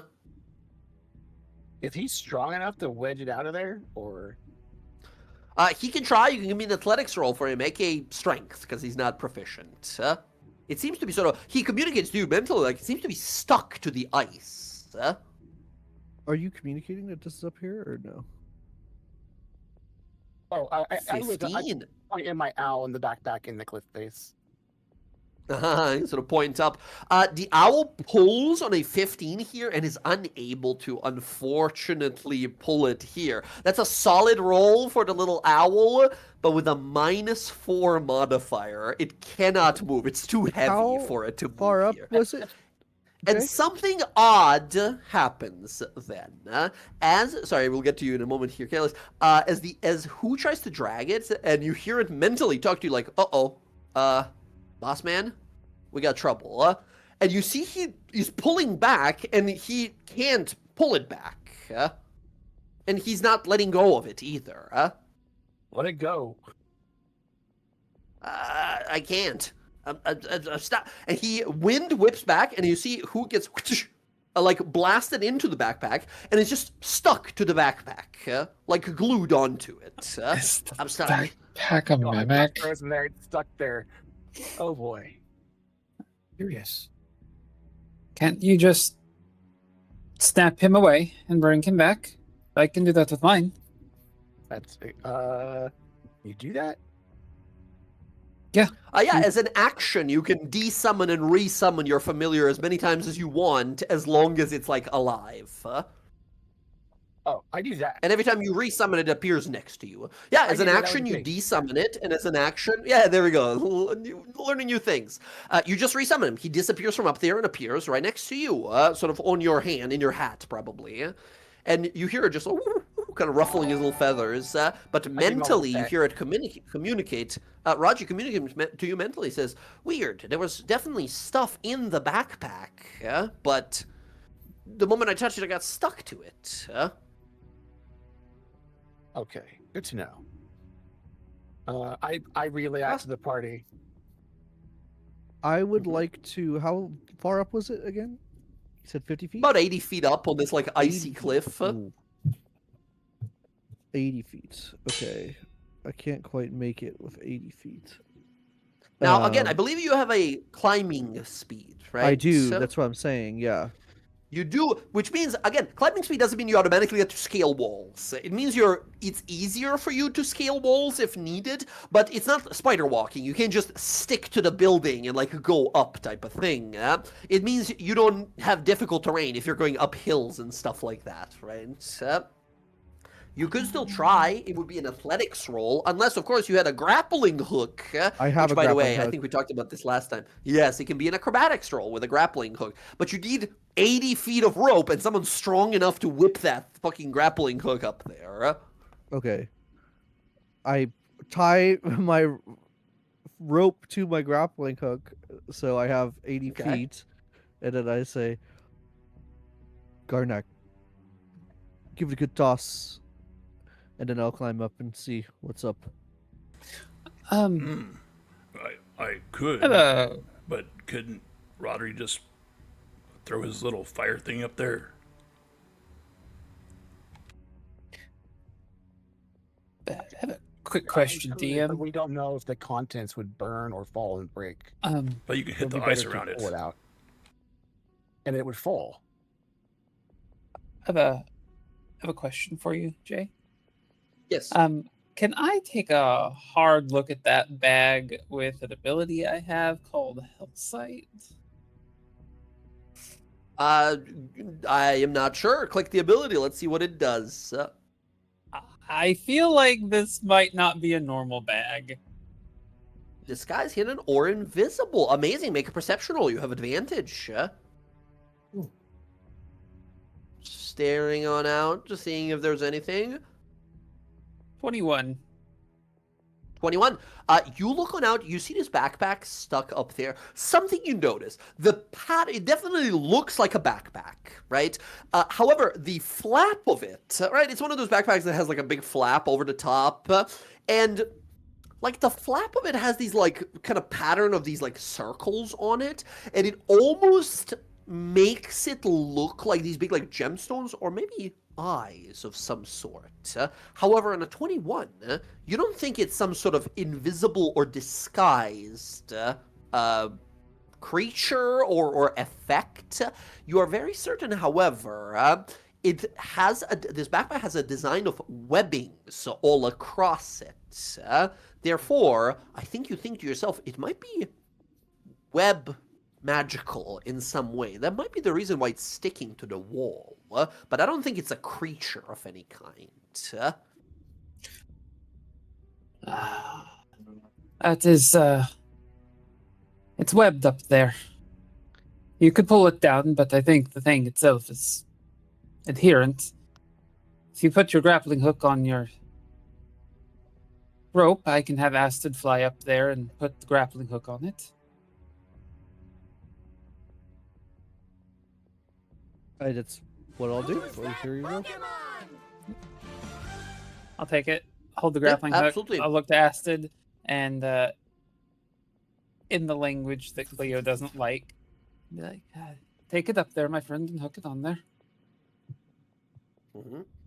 Just caws a few times and flies on up, latches it onto a secure enough looking ledge. And then, Kalis, if you want to just scale up with your climbing speed, you can do so very quickly. Yep, Yeah. that's the plan.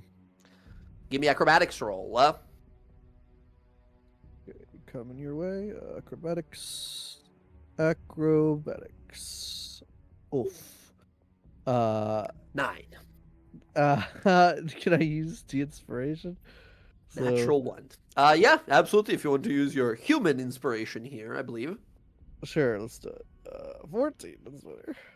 On a DC of 13, you make it all the way up with the rope helping here and the grappling hook. You climb all the way up. Whew, it's a long climb. You feel it's that like weird like you're out during winter times, so you feel sweaty and cold at the same time by the time you like climb up there, right? The warm clothing and everything, and you're sort of like feeling that physical exertion. You make it up. You do see a sort of dark brown kind of looking backpack stuck to the side of the wall with all these like webbing, like layers of webbing designs on it, and a bunch of like it's designed to almost look like a spider. And the little patterns of circles on the front of the flap of it look like spider eyes. As you look at a like weird looking thing, you look away for a second like, okay, how I'm gonna, in the corner of your vision, you swear you see one of the eyes, boom, boom, blink. As you look back like, what the fuck? But it doesn't do it now that you're looking at it. Hello there. I'm docking to a backpack. Let me take you down so we can all take a look at you. The backpack, dude, it doesn't respond to you. How would a backpack do that? As you look at it like, I don't trust this fucking backpack. As you reach out. I tentatively Yeah, I try knew it. to get it. I effing knew it. Go ahead and give me a athletics roll to remove it from the wall. Yeah. 5. You grab it, pull, and then you can't remove it. You're like, well, damn it. Get your hand stuck. You cannot remove your hand from the backpack where you were holding. Like, it feels adhered and stuck. You, like, can't remove your fingers and palm from it at all. You are stuck to this wall. 80 feet up, as the rest of your friends are, like, staring up at you from below. I let go of the rope and just hang. You dangle. How much do you weigh? That's a great question. How? I mean, I gotta be like, I'm over 6 foot. It's up to you, really. 200 something, you know. But I probably have my pack on me, so I'm what, like 250 Yeah, with all my supplies and stuff. So you dangle for a few seconds, and you hear this like sucking sound as you see the sort of arm. What do you call those? My English is escaping me. The Straps. The things that go over straps. Yes. You hear sucking sound as they are starting to unattach from the wall from your weight. As it detaches from the wall, and you're about to go into a free fall. I need you to give me a dex save to grab for the rope. Yeah. You grab for the rope as you like slide down some 20 feet. You feel that rug burn on your palm as you're sliding on down, and you hit the side of the wall there. Now, you don't have to worry about holding the backpack because it's stuck to your hand, right? As you're now holding with one hand onto the rope, and you can now slowly lower yourself down with the backpack stuck to your hand. You feel like you feel some weight to the backpack, like there's something inside of it. But as you were falling and moving around, nothing was like flying on the like bumping around on the inside. I got it. It's stuck to my hand, but I got it. Magical dude, you know, could you like take a look? Well done. Yeah, I take a look at it. Absolutely. Can You I unless you have one? the identify spell and a pearl to use it, you can give me an Arcana check here. If you have the detect magic spell, you can use that ritually, perhaps even, to get advantage in the roll. Oh, I would have done that, Ooh. but I already rolled it. All good, all good. You can take a moment here, as you guys take a moment looking at, inspecting this backpack here. You have to do it on Kaelus's. Kaelus, you can give me a strength save at some point to try and like get this fucking thing off my hand to get it off you. Or it's just stuck on your hand while he's inspecting it. Nope, that's not coming off. Didn't think Nope. so. Rodri, you inspect this thing and you realize, like, amazing, what a great find. I don't know who lost this, probably someone who was less fortunate than us in these wastelands. But this is a magic item, a minor magic item, albeit, but a useful one. As it seems that some good fortune has found you here this day. Friends, as you find this web grip rucksack. It's a backpack, a magical backpack of sorts. Items stored inside his backpack, and you will open it and see in the inside, are all sort of held in place by webbings, preventing them from clattering around or being removed without permission. While you are wearing the bag, other creatures have disadvantage on sleight of hand checks to steal from the bag. It's just hard to remove this thing. And the bag and its 8 straps adhere to any surface it is pressed against, such as a creature's torso or a wall of an inn.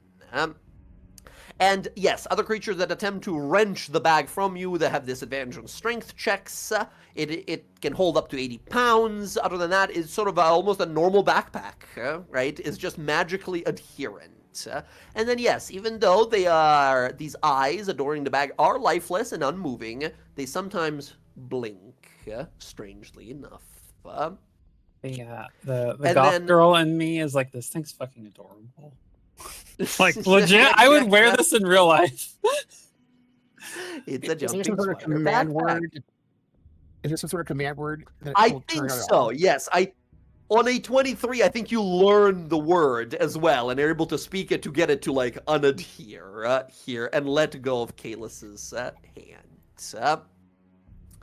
That is not the only thing that you find here. That 1 on a D100 here from Darren. Roger, you look over, and using, we'll say, the same Arcana roll, you see there is a loop of rope inside. As you look on in this, like, red, smooth, long rope, it's not long, it's like 10 feet. It almost looks like a decorative, silken rope.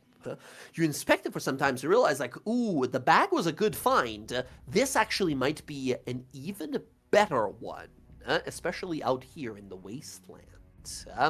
You find one more magical item inside of this one, and you will be able to learn what it does, and Rodri activate it to present it to the others here. As inside, you will find this coil crook, which is an uncommon magical item that seems like a rigid length of rope once activated as a bonus action, or as a bonus action again, turned into a 10-foot length of rope that can be sort of like wound up.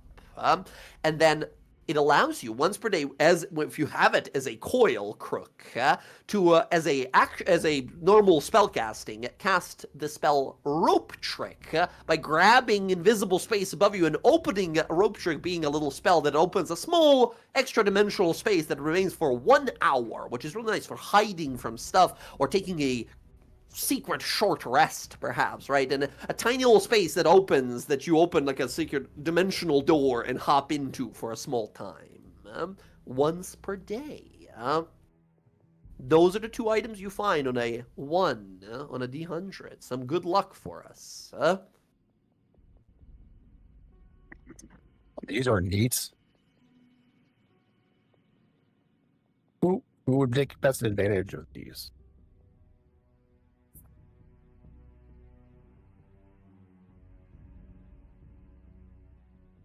I like the bag because it's adorable. That's me above table. Air stares at it impassively. It is, by the way, that being able to hold up 80 pounds, that's a normal backpack, right? It's not extra space or anything like that. It just makes everything stick to it real safe.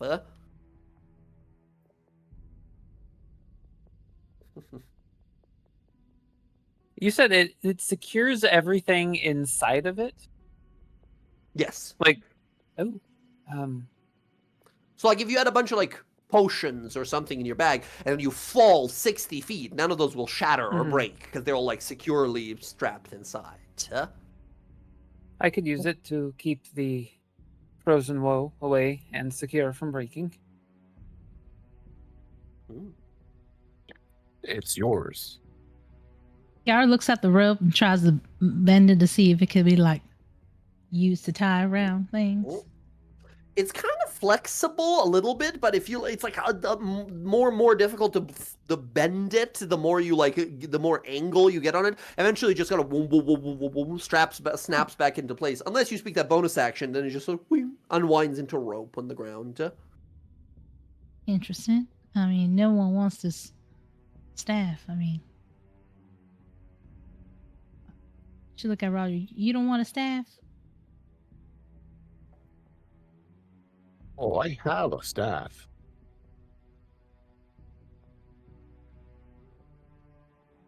Are you only allowed to have one? Is that how it works with your magic? No, I just happen to like my. I think someone else might be able to use it better than I can. All right, well, Cleo, you want this staff?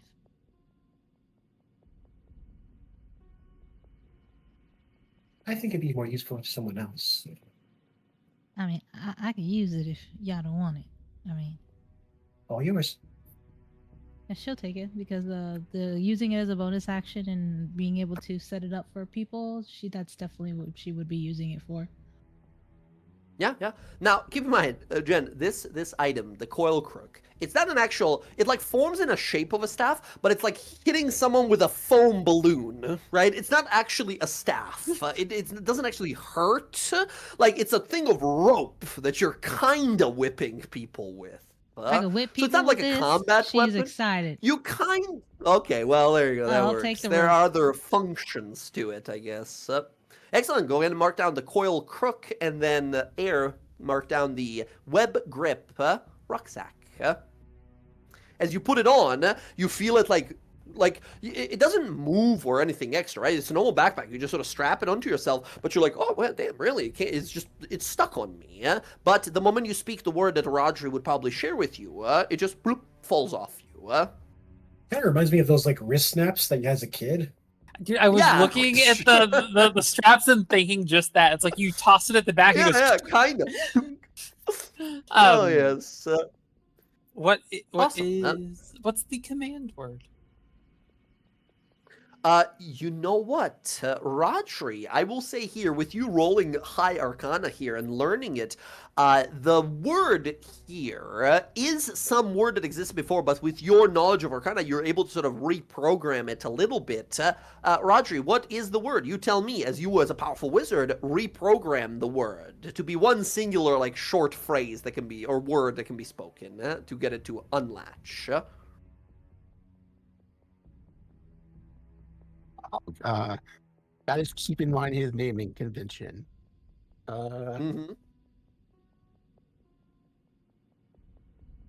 What's another word for?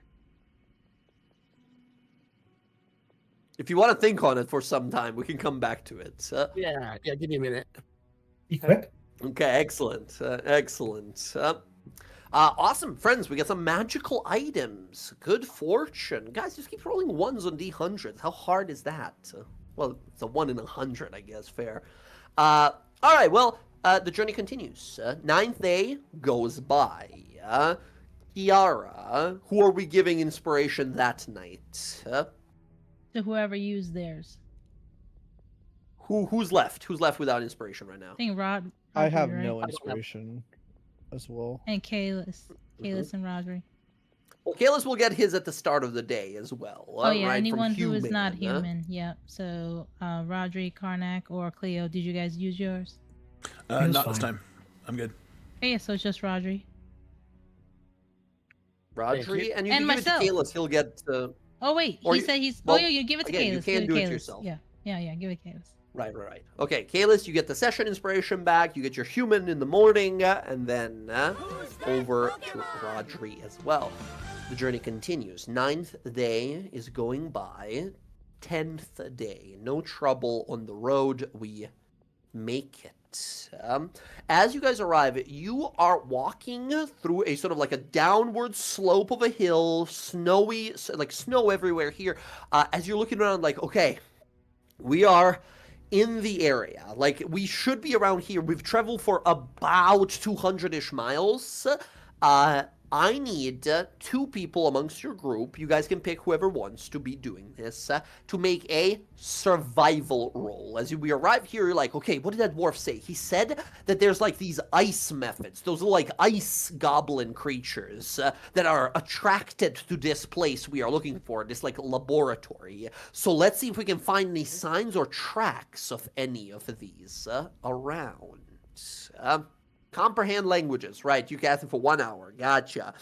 As you guys are looking around, who's good at survival? If we have multiple people good at survival, we can help each other make this roll. But you realize, like, we are in the deep, snowy kind of area. It doesn't look, it's kind of looking bleak here. It might be difficult to find these creatures. And if we take too long, something might spot us, and we might be in trouble out here. Do we have anyone good at survival? Yes.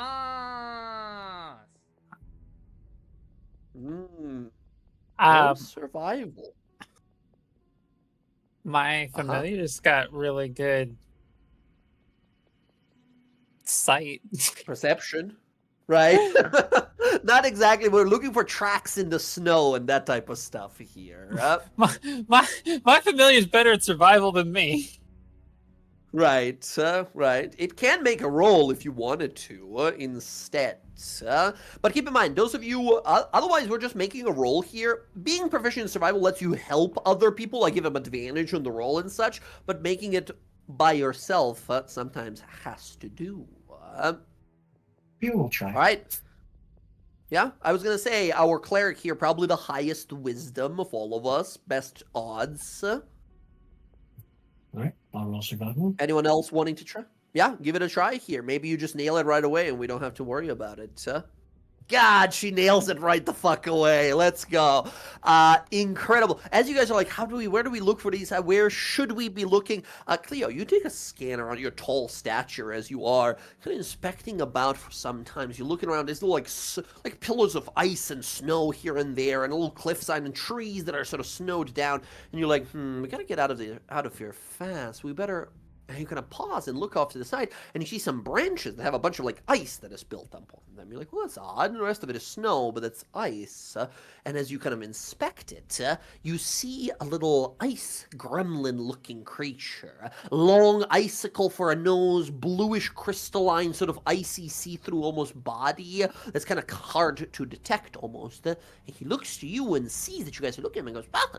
And then leaps off, and you see him like land in the snow, and tiny, like too small for his size, little wings start flapping really fast, and he's just kind of falling and bumping and starting to slowly move through the snow in a direction, kind of northward of here vaguely. Yeah, just point out, oh, look.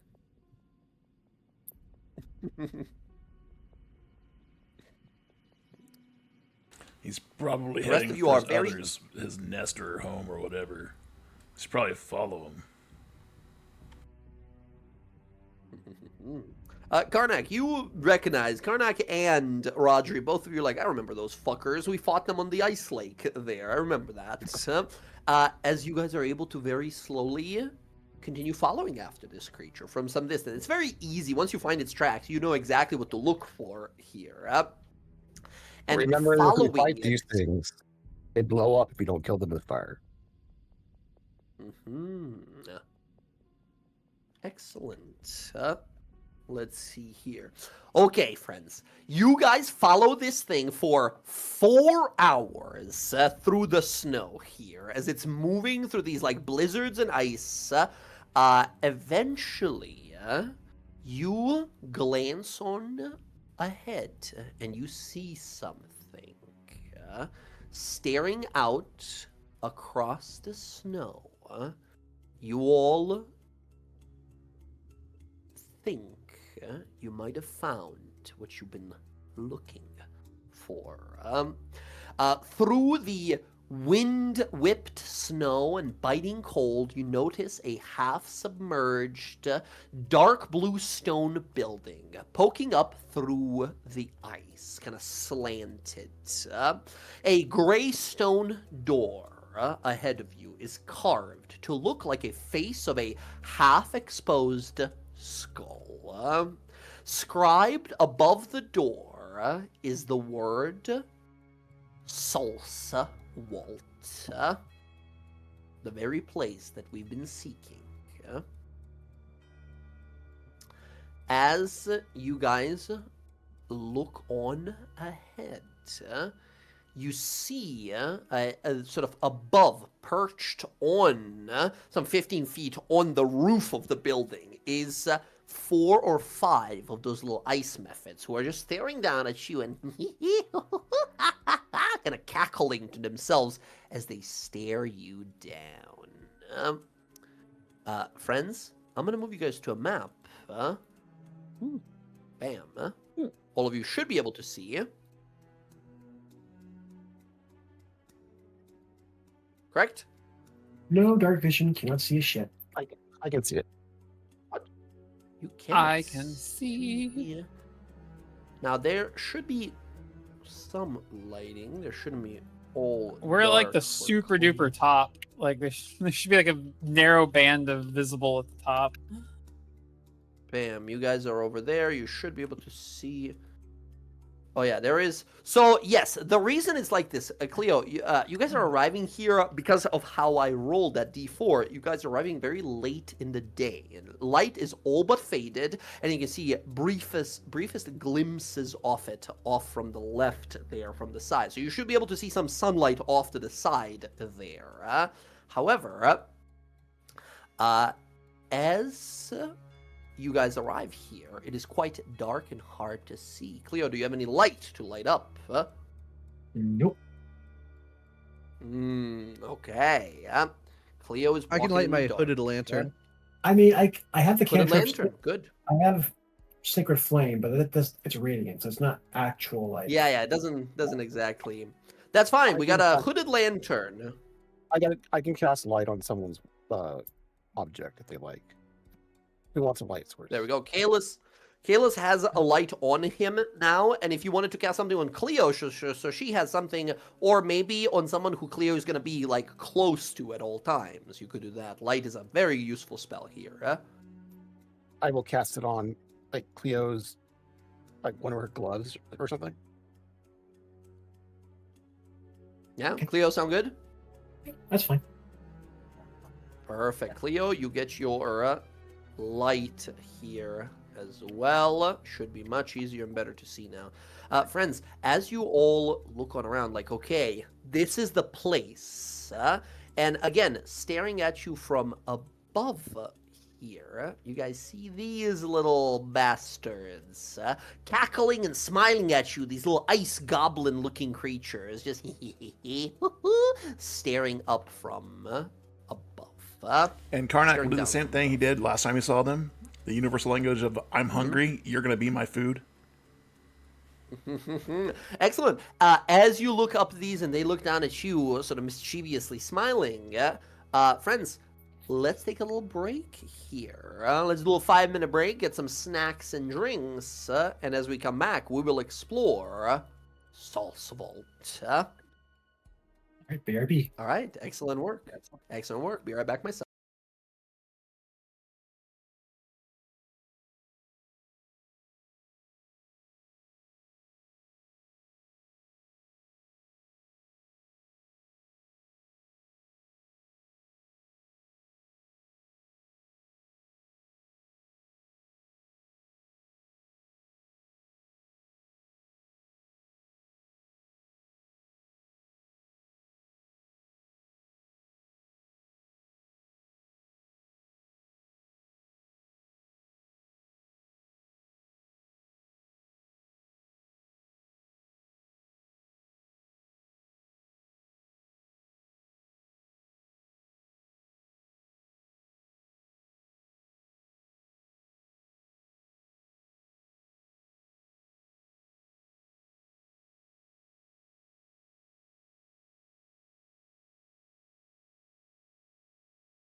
Yeah, I'm here.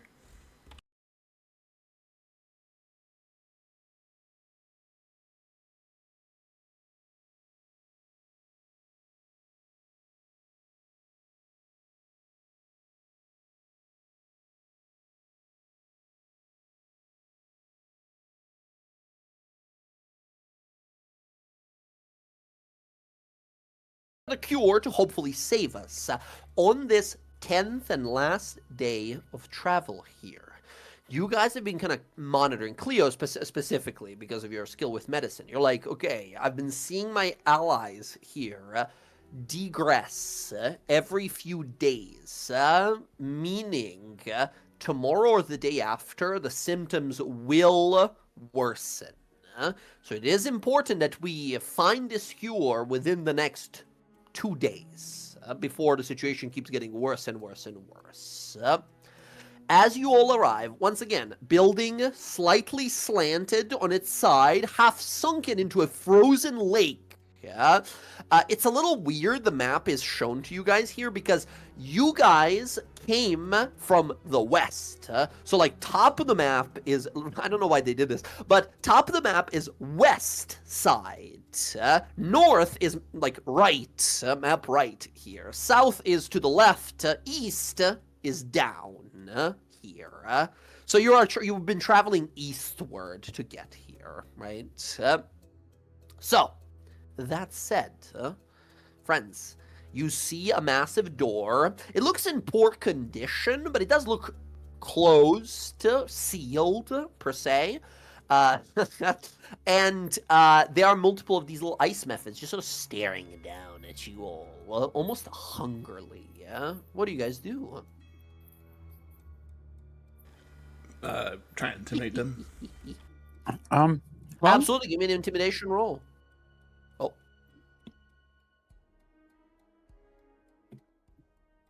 I think Jess wanted to try something. yeah, I was just going to approach the door, ignoring the yeah.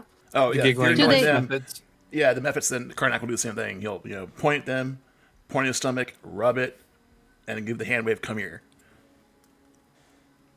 Air and Karnak, give me both of you intimidation rolls here to see if your nonchalant sort of acknowledgement that they're there but not caring for them will intimidate them to be like, maybe we don't fuck with these people who don't care about us.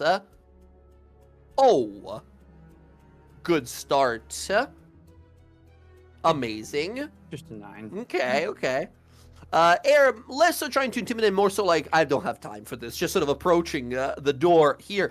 They look over at Karnak who gestures, so like, I'm gonna eat you, I'm gonna eat you whole. These creatures that are made of pure ice look at each other like, what the fuck, why would he eat us? He wouldn't even get any sustenance, and we're not fucking with this guy. Just flee to the back of the building and disappear somewhere. Leaving you the fuck alone. I don't want to mess with a ice-eating psycho by the looks of it. You approach Air. The door you inspect, it's almost frozen shut. You looked at it like, if we had some fire or some solid bludgeoning damage, we can smash our way through, or a solid push, an athletics roll might do it. There is no discernible lock to it, like it has like a key and a lock or something like that. Okay. There's a handle. It's just like an orb that you would like push, but it's frozen solid. It's not really budging easily. Okay. Am I needed? And Cleo brings out her mace. Maybe, but let me see if I can push it open first. Banging would maybe alert those puppet things that are in here. Cleo goes a little white at red vision. I did not think about that. You watch me and I watch you. And then Air will nestle in against the door and try and give it a solid push. Go right ahead and give me an athletics roll. Okay. 16. 16 is solid. You give it a solid push. It takes a moment here. You get your shoulder in there, and as you push on up, you feel it pop open here as the door is unlocked and open. Friends, as you can see, there's a big old map that we get to explore here. So do me a favor. When you move your characters around, move them at 10 to 15 foot increments. Don't jump ahead too far. This map, thank to God, I think is properly scaled, unlike the last one. Last one, I wanted to gouge my eyes out looking at that grid, but this one is good. You guys enter this space. The heavy stone walls of this room dampen the cold and the howling wind outside. A inscription in what looks to be like draconic runes is carved into the east wall. What So does like it the bottom, say? right? Those of you who read draconic, how many draconic speakers do we have? Me. Karnak Me. currently, yes. Karnang, I gotcha. Well, Those of you Claudia can read it who too. read... Excellent. Those of you who can read Draconic, looking up at the description, again, east wall, but it's like at the bottom here, says, welcome, in Draconic, welcome to Salsfold, visitors. Please wait for an escort, and in bold letters, do not touch anything without permission.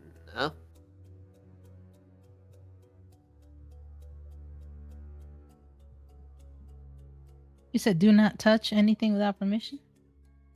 That's what it said. Additionally, you see two doors here, to north and south. One I'm seems gonna take the sort of askew. I'm going to take the opportunity to dismiss Who for now. Okay, action, he is gone. Poof. I'm actually going to, thinking ahead because I bought it. I'm going to take off my big heavy cloak and jacket, and I'm going to put on the lab robes from here, just in That case. you purchased, yes, that was brought from here. Excellent. Maybe it'll serve Yeah, as some okay. form of identification. Mm-hmm. Excellent. I would like to throw up a quick ritually cast detect magic. It'll take about 10 minutes, but you could have done this like when you guys saw this place from a distance. So we can say you've rolled in here with, let's say, like a minute of your detect magic already used up by the time you guys walk up. So you can have it like ongoing as you guys have already arrived, if that's cool. That's fine. Excellent. Detect magic. You do not detect anything currently magical in this room. Oh, we don't. So are we supposed to just wait here?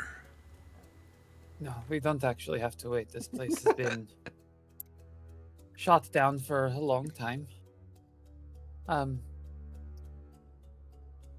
Which of the two sides, like, because the two dwarves had been here, and Yeah. they said they left in a rather hurried manner. I guess of the two Yes. directions, which part looks like it has been explored? They described, or Orvo, the guy that you guys talked to, they said they went south, they took the Saturn door, and then immediately got chased out by some weird metallic puppets.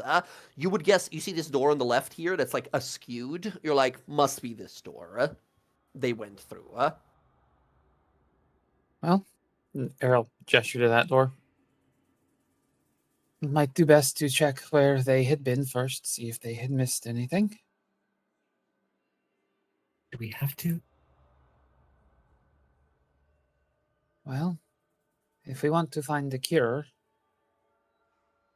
finding where the place was stored might be the best option. But if you are not yet gelling up to it, Errol point over there. If we go through that way, we could check the other side. Maybe they kept the cures on the opposite side of the building. We'll give an exaggerated gulp. And we can leave where we know the puppets are for later. I'm still ready to cut strings.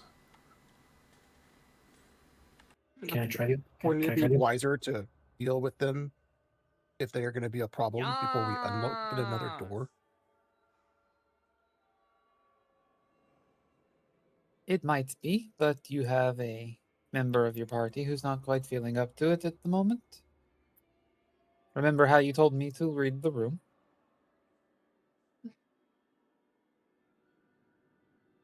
Touche. If I can do it, I'm just gonna stick to the back. If that's okay with everyone. Kiara and Kalis, last one's in. Do you guys close the outside door behind you, or do you leave it open?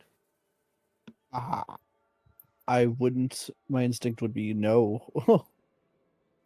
And to make sure that it doesn't open, like close, she's gonna stick that rope staff on the door to make sure that it doesn't close by accident. Like to try to Gotcha. keep it So- open. Right, just sort of sideways type of thing. Gotcha. Yeah. She's in Okay. the same boat with Prying it Kalis. open, very good. We don't want to get stuck locked in there. Mm-hmm. Very good. Okay, 2 doors. Where do we go? Left or right? Well, if you're up to it, Cleo, then we can go over here. And I will do what I can to make sure they don't get to you.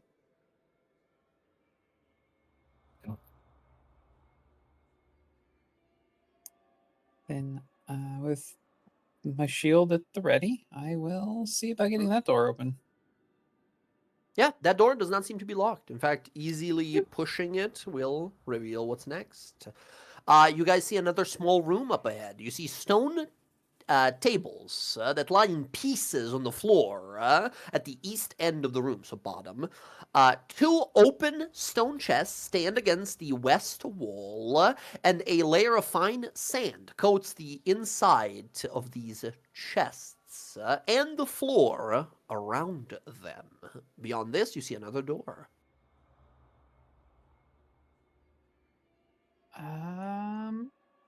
Gentle.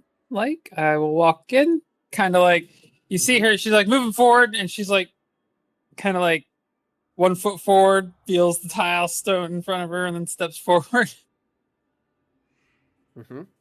I think as you walk in air, you hear Asted sort of caw a few times and kind of gesture down to you. Her passive perception a little better than yours. You see in the sand about a dwarf-sized set of footprints. Oh. Good catch, my friend. Does it look Although, like... as you glance on down, you're like, yeah, that's dwarves, but there's these other ones. They look a little bigger.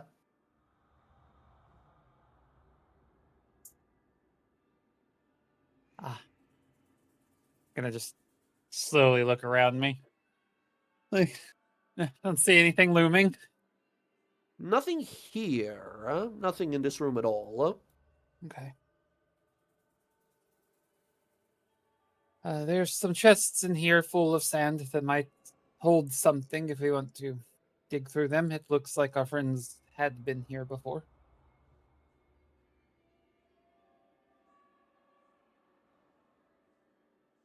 Then I will move over here out of the way so the others can get in.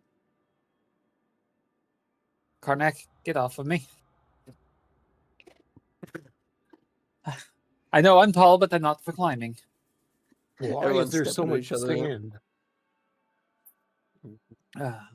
And she points to the containers. Okay, so we left this room area here, correct?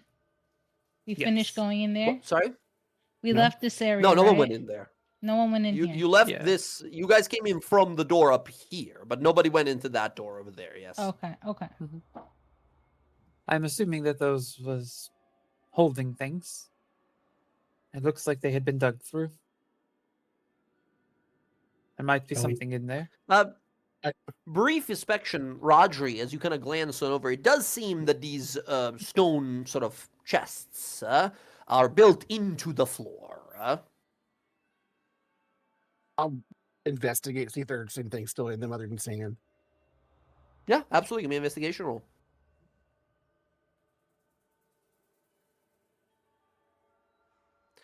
24, incredible.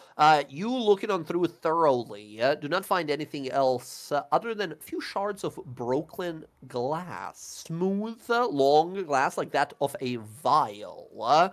As you glance on over to, I think instinctively, to air, where that vial of frigid woe is, you think that Ergon might have dug those up and probably gotten himself diseased right here at these stone chests.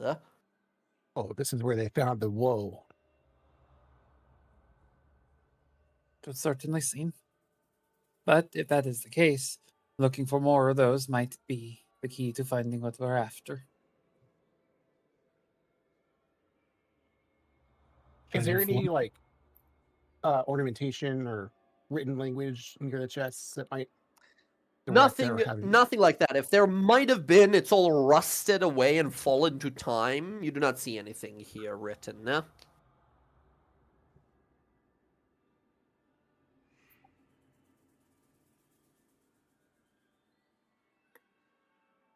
Jen, for Kiara, why were you asking if someone went over to that door? Were you curious about investigating or just like, wanted to orient yourself? No, I just want to make sure. So I put the staff here, right?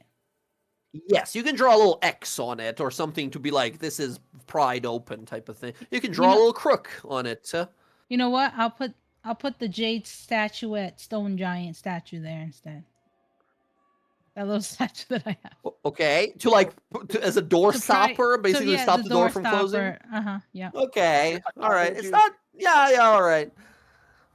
I still have Togi's statuette if you want to use that instead. Well, I mean, I have the jade one, right? Does no one have pitons? What are you talking about? I don't. You talking about the things you use for climbing, like mountains? Uses the door. Yes, uses the door wedge. I don't climb mountains, so I don't have that. Do you have them? No. Oh, you said it like you had them. I assume someone had them. I mean, you see us? I don't think any of us have them. Just use pitons. Do you have any? No. Why would I have any? I have. And Air kind of reaches through her bag. She pulls out this like little like bundle of like dark cloth. I have 10 candles. You could wedge into the door. All right, she'll grab one, just to make sure we don't get locked in. You know. I mean, the door wasn't locked after sitting here for a few months. I would assume it wouldn't. Yeah, but this thing's sitting out there. Those little creatures. Oh, that's pretty smart, Kiara. I don't want them locking us in there. I mean, you don't think they're smart enough to move your door wedges? I don't think so. I mean,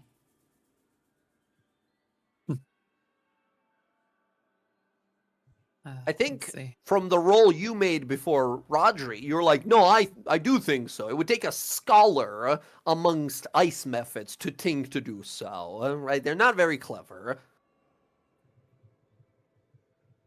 Don't give them too much credit. There. Let's see. And we'll see what this door does. We're just going to shut that.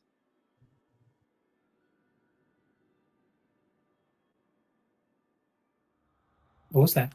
Sorry, I'm muting. Go ahead and open that door. No, it's fine. It's fine.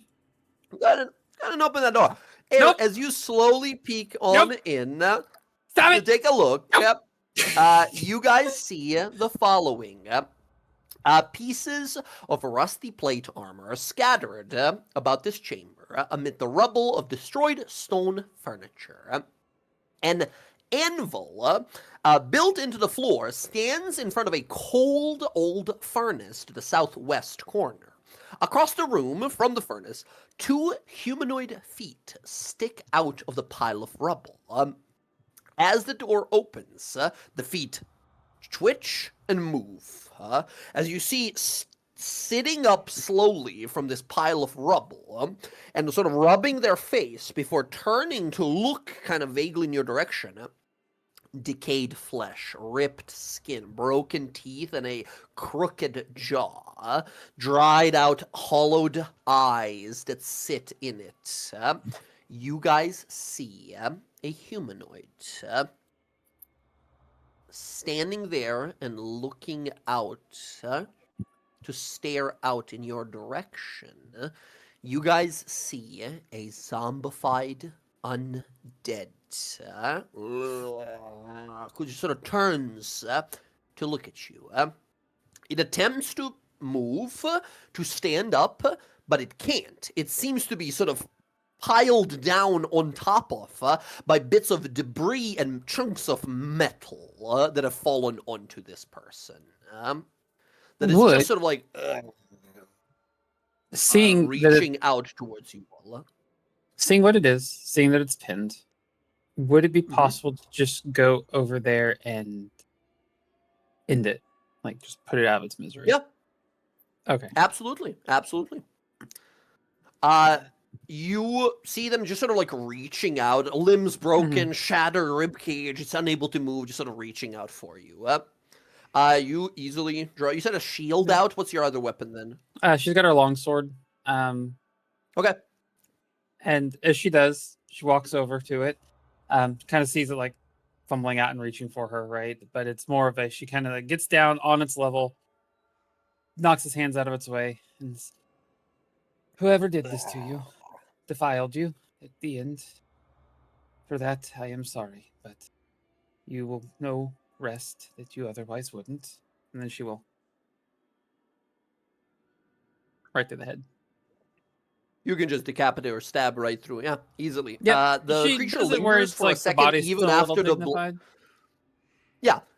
Blade sticks in and it moves still, twitches a few times, even though the blade has gone fully through it, which should be a kill shot, but the necrosis kind of keeping it alive, and then begins to roll, hits Ed back.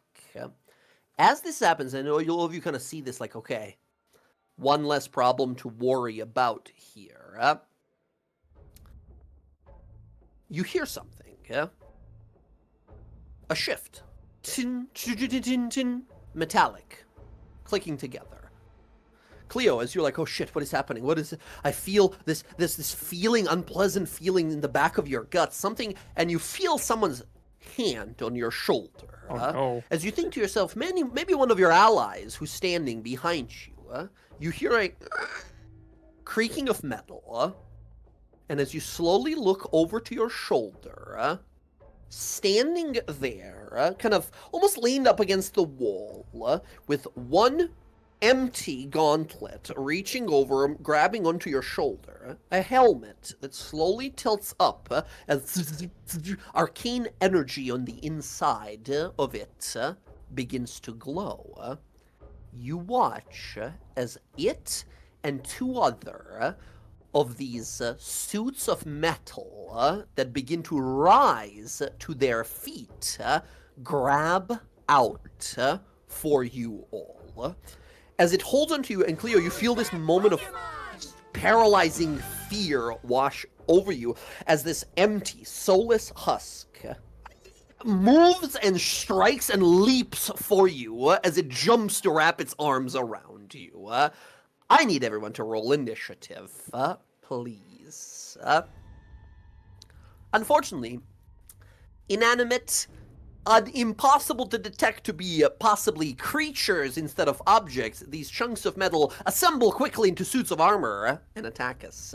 I need all of you guys to roll initiative with disadvantage.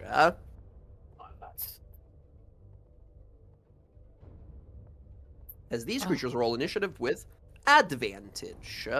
They'll take a 17. I rolled the same He said we- initiative twice. We roll with disadvantage. Ah, nice. You guys have disadvantage as you are surprised. 11. Okay. Do I need to change up anyone's initiatives from the rolls, or you guys got it already? Yeah, Cleo and the construct have the same initiative.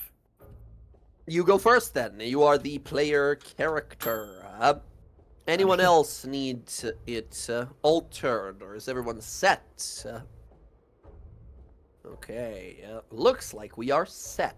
Even still, Kalis, in the other room, you're looking over at the stone chest, at the sand. They're like, what the hell happened here? What was this place about? And then you hear this like creaking of metal, and then this like high-pitched shriek sound of someone dragging nails against like a metallic board here as something happens. Well, first of all, this happening, Cleo, can you please make a wisdom saving throw?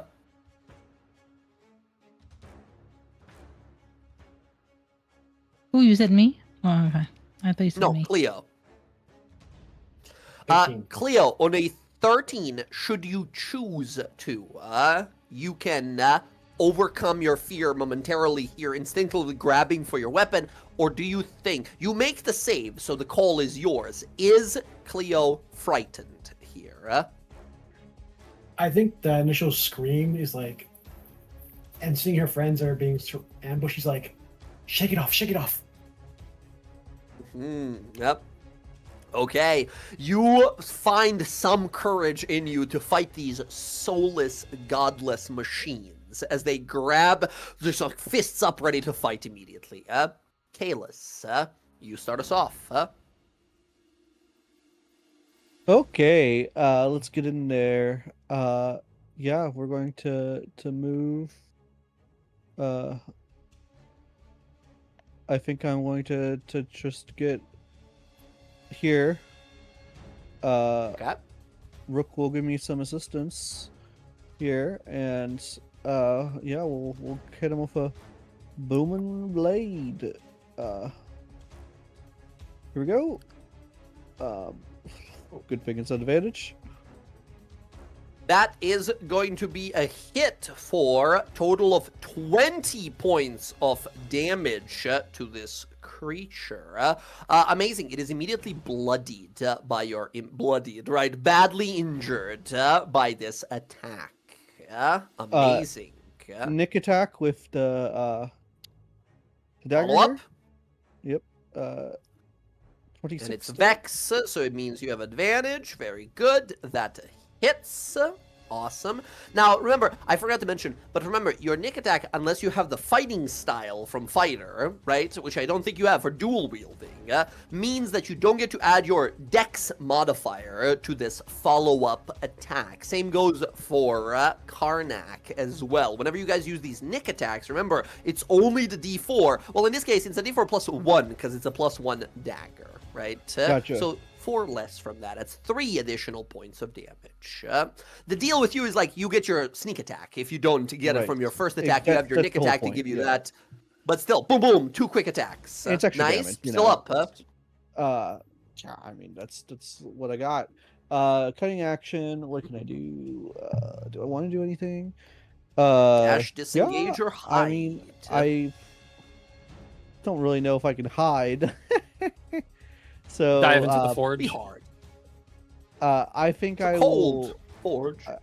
I think I can dash, right? So I'll just dash Mhm. because I used all my movement to get here, and I'll Yeah, just move a kind of here, and I can move away Mhm. from with my fancy footwork. So That's right.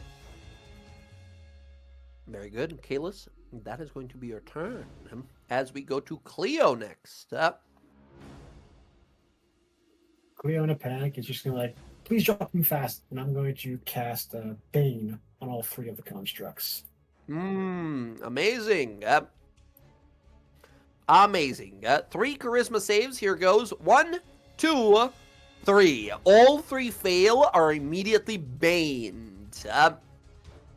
It's a little unpleasant, even casting Bane on these creatures here. Cleo, as you usually, when you cast spells, you reach out to the person, be it enemy or ally, you reach out to the person. Here you reach out and it's just cold emptiness that you have to grasp onto with your spell. Amazing. All of them are affected with the Bane spell. That was my Spellsman's action. Cleo's just gonna stay put. She's not gonna. She's still frightened. She's still a little afraid, but like she's gathered her courage. she's gathered her courage. Very good. So she's gonna stay put. Very, very good. Cleo, at the end of your turn, we go to these 3 animated armors. They stride forward, all baned. They each make 2 attacks with their slams. Air, the one in front of you is going to try and grapple you. First of all, I need you to give me athletics or acrobatics, your choice, and you have to beat a 5.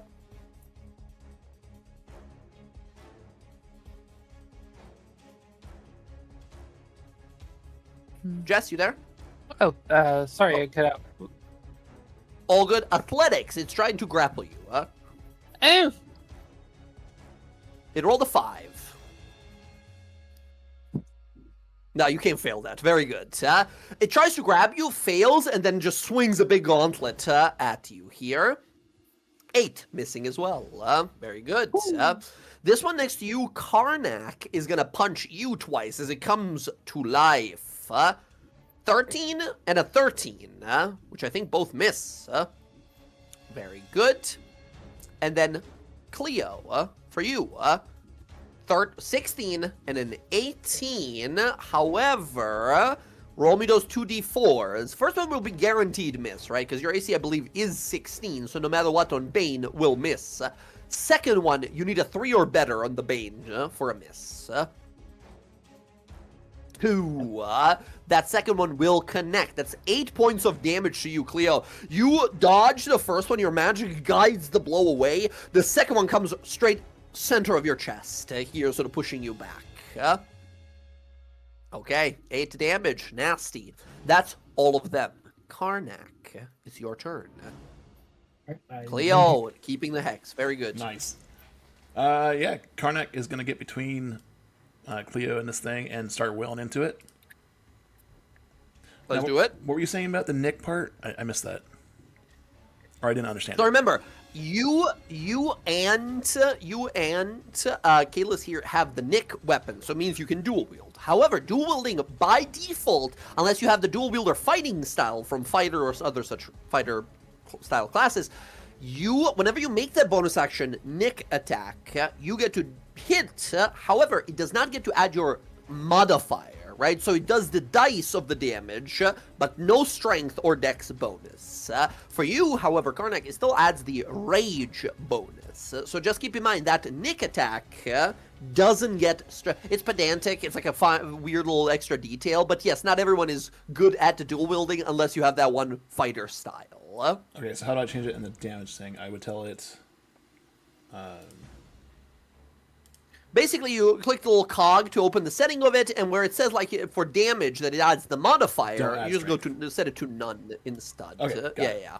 Thank you. All right, yeah, he'll lay into this thing. Hand axe first. Whoa. Sprite will give me advantage. Get in here, you little bastard.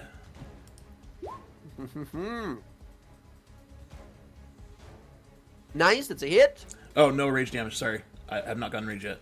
So just 7. 7 points of damage, understood.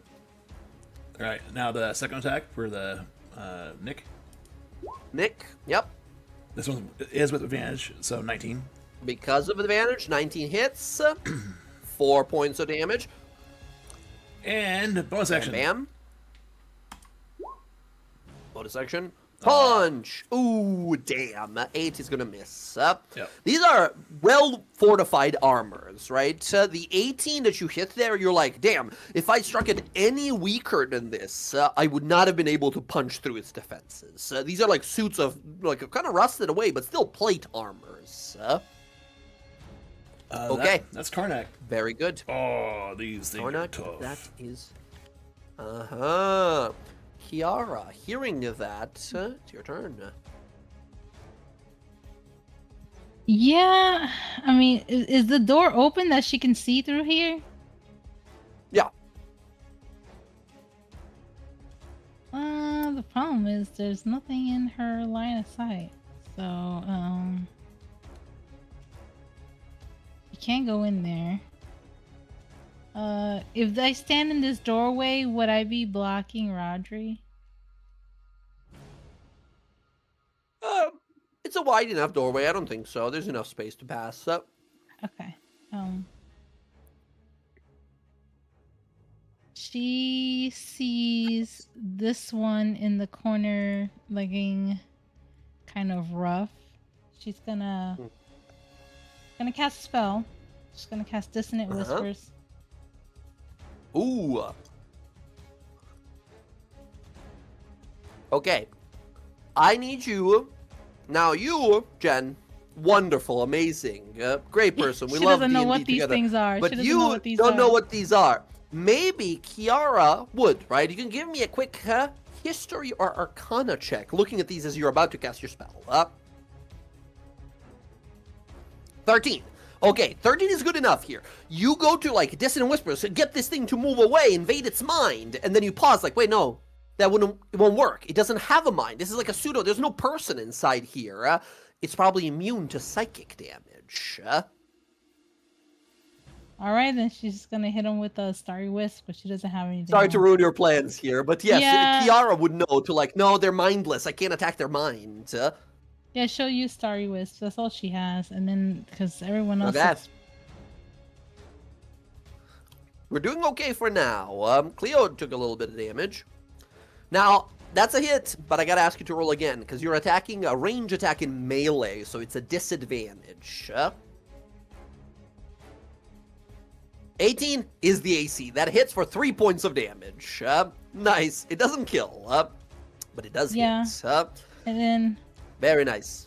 that was a cantrip, so she'll do a bonus action Hell yeah. healing word on Cleo. Let's heal Cleo. Very good.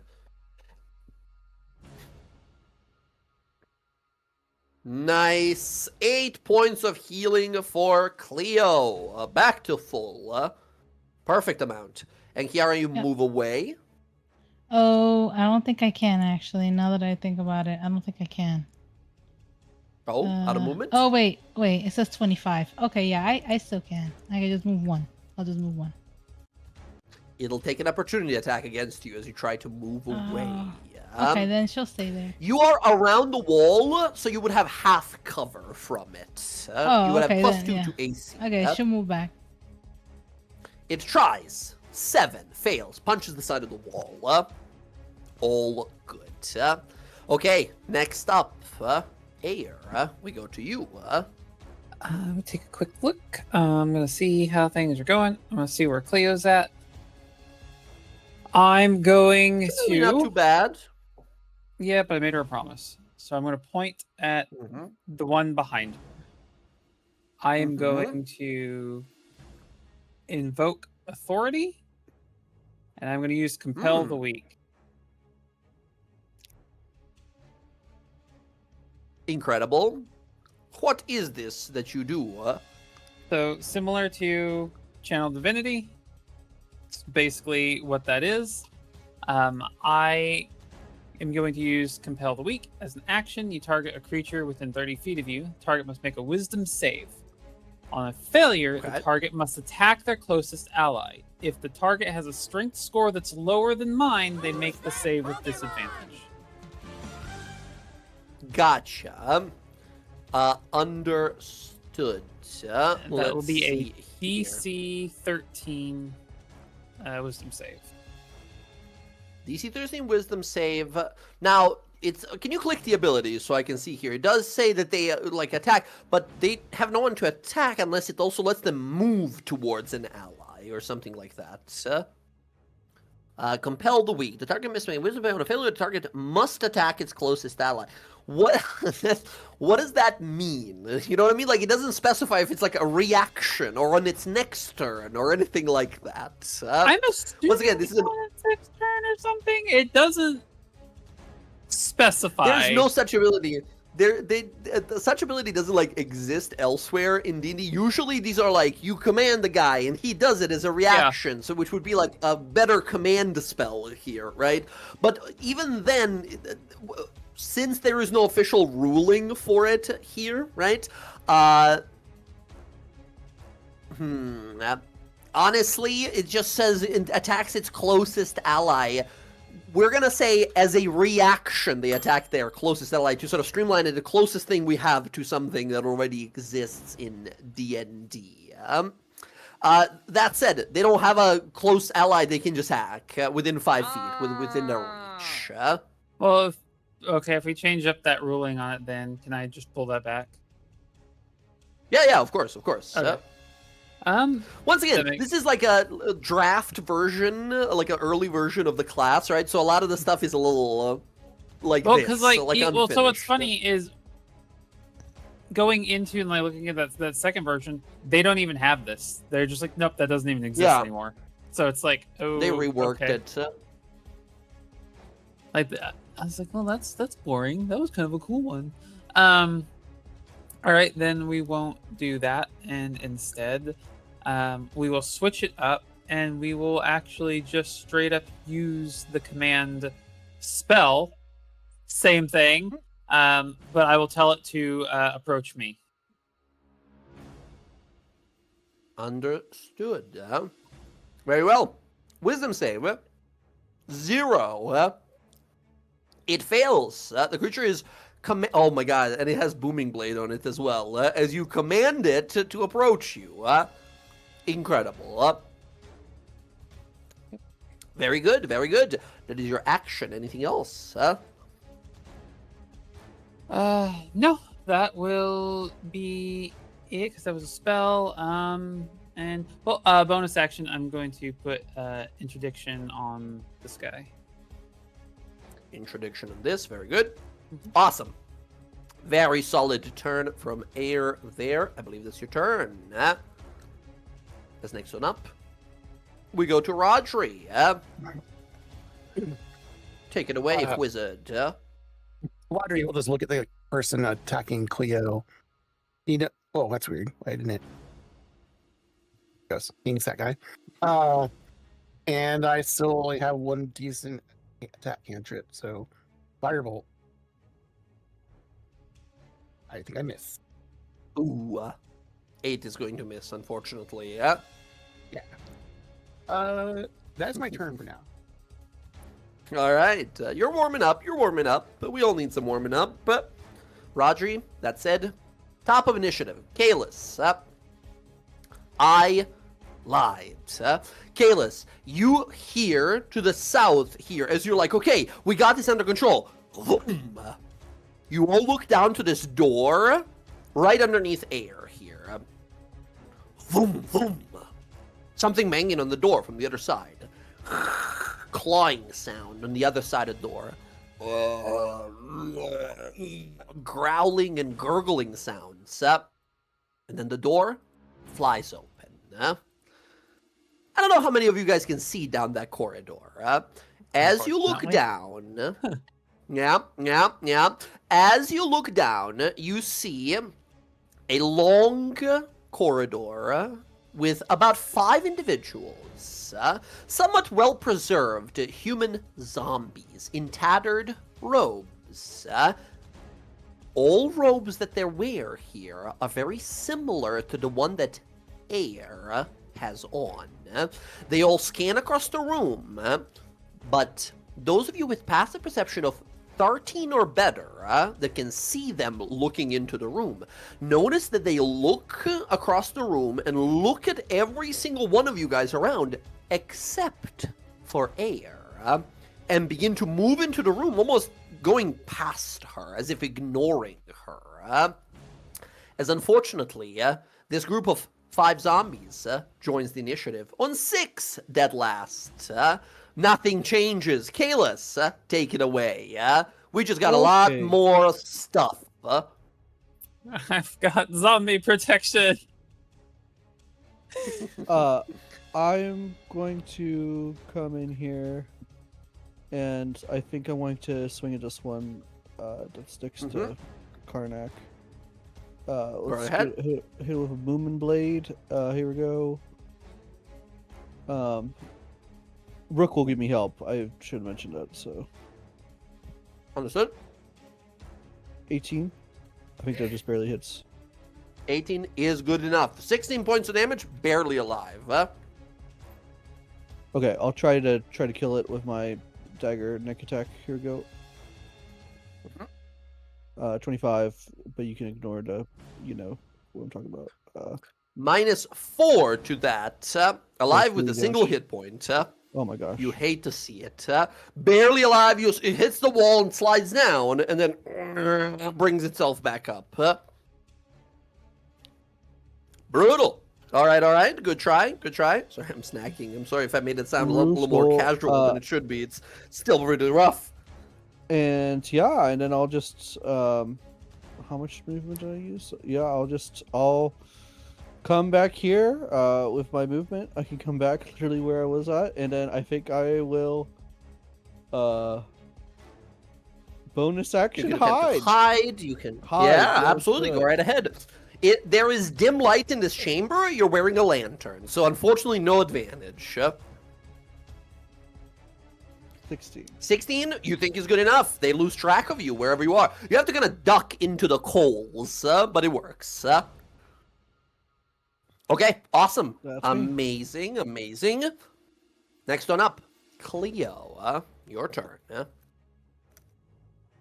Cleo is still concentrating on Bane, so she's going to use her action to bash the construct in front of her.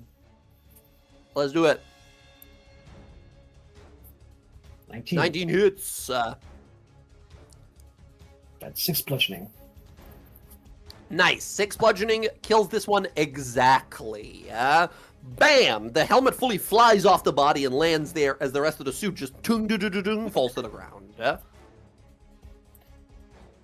right. Nicely done. Cleo will then, we're in position, so I'm going to move 5. Yeah, you see a lot more fucking. I don't know actually. How much can you see down? You can see. You can see a decent amount. I see 3 of them right now, so Yep. that's fine. I want them to engage with me. So Cleo's just gonna shield up, blocking some part of the doorway. She's got a construct to her left, and she's like, but yeah, that is gonna be her turn. Okay. Nice. Very nice and simple. Good. Next one up, we go to these animated armors. There's 2 left. They're both baned still. They got 2 attacks each. Air, the one in front of you will make 2 attacks against you. Slam 1. Oh, natural 20. Slam 2. 11. Misses. Bane is not going to help against the crit. Unfortunately, Air, that is 11 points of damage. The one in the bottom right corner, Karnak, he attacks you once, and Cleo, you once. Karnak, we start with you. That's an 18 for Karnak. Cleo, roll a d4. On a 4, this misses. 2, it's going to hit. Karnak, that's 4 points of damage.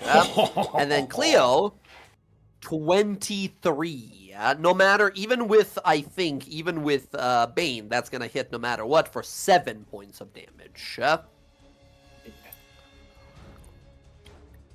Very good. Unfortunate. We got some damage from the monster team this time around.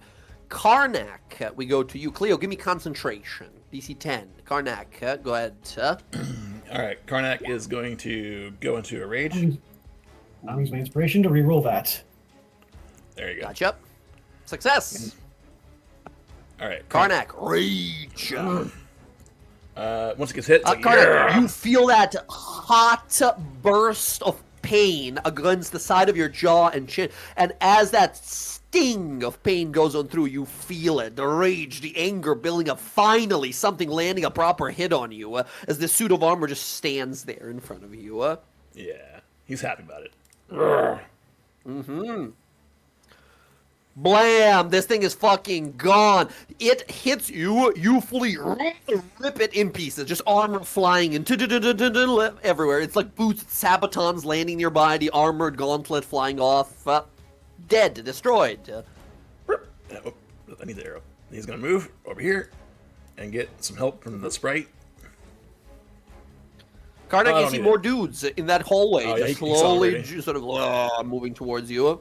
But he's gonna aim for the construct first.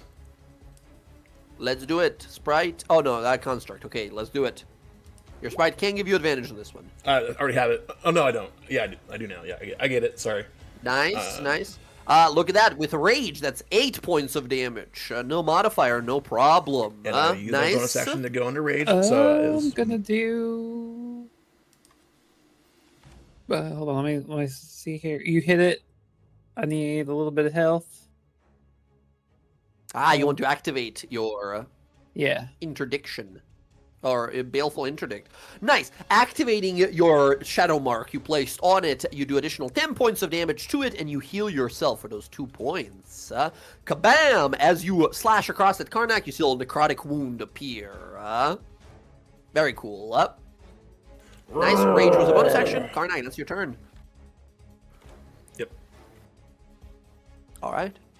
Kiara. Kiara, it is now your turn. She's gonna move in the room here. She's going to. I'm gonna read this really quick. Now, because they're not okay. You say it doesn't do psychic damage. So I will do Toll the Dead on this one. Very good. It is missing hit points, therefore it'll take the higher of the 2 damages should it fail. -2, it fails. Go ahead and roll that d12. Wonder why it's not on my sheet. Okay, just D12, right? It's yeah, if it's told the dead. 3 points of damage, still alive. Still alive, well, bloodied now. Okay, nice. That's your action. We just closed Rodri back there. I know by accident. Bonus Anything action. else, Kiara? Yeah, bonus action. Healing word on air. Healing word on air. Go ahead and roll that. While you go ahead and roll that healing, nice. 10 points of healing. Big air. We go to you now. You feel powerful healing. I'm going to nod to Kiara, and yeah, bonus action. I'm going to hex him. Awesome. Here we go, and do our thing. 23. Kabam, that hits. 15 points of damage. You destroy this suit of armor. Longsword right through the body of it, clipping through, breaking it open. The metal already rusted, still resists somewhat because of the magic that keeps this thing together, but the moment you impact it hard enough, you just feel the magic wear off, and the suit of armor just collapses down. Perfect. All right, Astrid, we got work to do, and I will, excuse me, slip by. Ugh. And since they seem to be ignoring me, I will be a perfect accoutrement to the body block. It's fully like reaching for Karnak, and it kind of looks in your direction, immediately kind of looks away. It just kind of keeps looking around, like you're not a thing, right? It just looks at you and it's like, this is perfectly normal, and then he sees Karnak and freaks out. All right. Very good. Air, I believe, as you turn. As next one up, we go to Rodri. I would freak out too. I'm over here, and I guess I will just. I'll just firebolt this guy over here. Firebolt away. 13 hits the zombie. Go ahead and roll that damage. Oh, max damage! 10 points of damage to this zombie. Massive fucking damage. Amazing. Awesome. Excellent. That's my turn. Anything? That's gonna be you, right? Low-level wizard. Makes sense, makes sense. All right, next up we go to the zombies. All right, these creatures are gonna start moving. Now, they were hoping to move past Karnak, but air is now blocking the way. They are going to, first of all, these two in the back are going to approach, and they're going to eat the sprite. They start reaching for the small sprite and trying to stuff it into their mouths here, as it looks bad, like, no, wait, boss man, little help here, little help! As the sprite currently, I believe, is invisible. Correct? Karnak? I usually don't have him invisible. He could go invisible, though.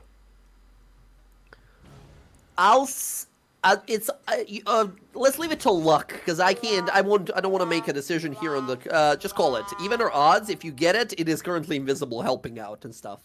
Odds. Odds? It's evens. It was not invisible at the time. After the last help action, it was revealed. These two are going to make a slam attack against the sprite. A 5 and a 10, both missing the sprite. The one in front of you, Karnak, makes a slam attack against you. A 5, missing as well. 2 more zombies shamble in from the back. Coming on in here.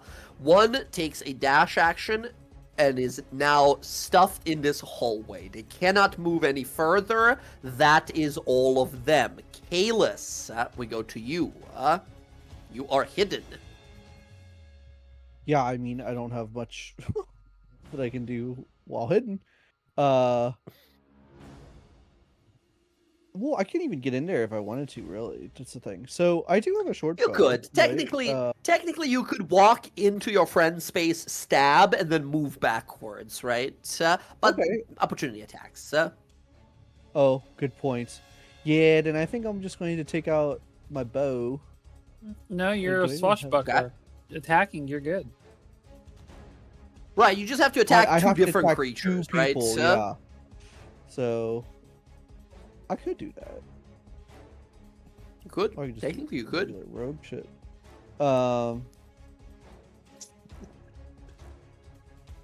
Yeah, I'll do more damage if I do that. So let's go in. I'll have. I was gonna I'll say, I come think in. you have a gun as well. I do. I believe. don't know how many bullets I have, but I have a gun. Oh, if you just took it off the dwarf lady in the Yeah. cave, right? You would have found some bullets. She fired some. She had 20, but would have spent 2. So you have 18 bullets for Oh, that sick. gun. Well, I'm firing this gun. Bullets inside are a bad idea, just saying. It's more that blast of percussion noise. Wah, wah, wah, wah. This is the person who was a gunslinger in our other game. Well, do your thing. Okay, whatever. We'll go in. So I'll go in here, and then I'll make my Okay. attacks. The main attack against the one in front of Karnak and I, and then the second attack against the other one. Do Here it we up. go. You got your stealth, so this first one is advantage. 20 for 21 points damage. You kill this thing instantly as you rush in. Or do you? As your blade sinks through its throat, it moves and starts to stir again. Undead zombies like this have something called Undead Fortitude, which means when they're reduced to 0, they get to try to make a saving throw or maybe survive the lethal damage. Now, the DC is 5 plus the damage you dealt to this person. So they need to make a DC 5 plus 20, DC 26 roll, which, unless they roll a natural 20, it's good, it's not good enough. You simply hit it too hard to survive. You twist the blade inside its neck, and the body falls to the ground. The robes scatter. Dead. Amazing. I will now make a dagger attack against the other one. Let's do it. Here we go. Nick attack coming in. 11 hits. That is 4 points of damage to this guy. Yeah. And then I'll back away. You as well, if you want to, Zach, in your character sheet, if you want to edit that dagger attack to not add dexterity, we won't have to do the extra math every time. Okay, let me do that. If you need my help, let me know. did you want to move away now? You can do that first. I do. Just want to roll. Did that work? Yeah, it looks like it worked. That Okay, worked. sick. Yeah, I'll move away. Yeah, I'll move away. Move on Just away. back there. Very good. Very good. Excellent. So All right, wait, all right. let me just Kalis, see I how believe much I that is your moved. turn. I just want to see how much I moved real quick because I Didn't could. Go ahead. sorry, I don't mean to like. I'm wondering if No, Chaos go ahead. took damage from the attack opportunity because he left this thing's range. Well, No, he didn't because yes, you can go and click the ability footwork. because again, he has fancy footwork. So if he attacks someone, they don't get to take an attack of opportunity. Yeah. Shit. Right, swashbuckler. But yes. All good. Yes. Yeah, All swashbucklers good. Tutorial. We're first few sessions are tutorial sessions Yeah, until I we got it. learn what each other's sort of classes do. Hell yes. All right, Cleo. Next me. It is now your turn. Cleo is going to slip past Air and Karnak, and is actually going to get within melee of these three. And I'm going to use an ability that I Okay. haven't used yet. I'm going to use my Word of What? Radiance. Ooh, nice. Word of Radiance is a AoE ability. Everyone within 5 feet of you, if I remember correctly, needs to make a con save or take a radiant. Let me tell you, these guys, not big fans of radiance. Let's do it. 1 fails, 2, I believe, succeeds. And the 3 fails as well. Awesome. For future note here, Will, do you want to roll the Word of Radiance because it's like an AoE of 5 foot around you once for everyone or individually for each target? What do you mean? Well, like, do you want to roll 1d6 and we apply it to everyone who took damage, or do you want to roll a d6 individually for each person who failed the save? I mean, they can all just take the damage. The ones that fail take the 2 radiant, because it's a all or nothing. Yeah. Yes, I figured. I just wanted to know, like, if you wanted to. There's advantages to all of them taking the same damage. Sometimes it's all good, sometimes it's all bad. In this case, 2 points of damage to the guy to the right of you and to the guy beneath you. This 2 points of damage, Cleo, is how much he had left, the guy beneath you there. Now, he would try to make that con save. However, Undead Fortitude ability doesn't work if the damage that brought them down is from Radiant or a critical hit. As you approach and a burst of light explodes from you, impacting these creatures. Incredible. Cleo, that's your action. Anything else? I actually will, as my bonus action. Does Karnak air look hurt? Not so much. Karnak is raging right now, took 4 points of damage, and Air is missing 3. Yeah, unfortunately, my Force of Authority doesn't work on myself. It has to be allies, so. And I'm not too hurt, so. You know what? Cleo's actually going to move up 1 spot. Okay, pushing the front line. Very good. Yep. Yeah, All right. That'll be her turn. Awesome. Next on up, we have Karnak. All right, Karnak is going to step up here and take a swing. Where's my sprite? There you are. Get over here. Right behind you. All right, 16? 16 hits. Which one? Right or bottom right? The injured one in front of the air.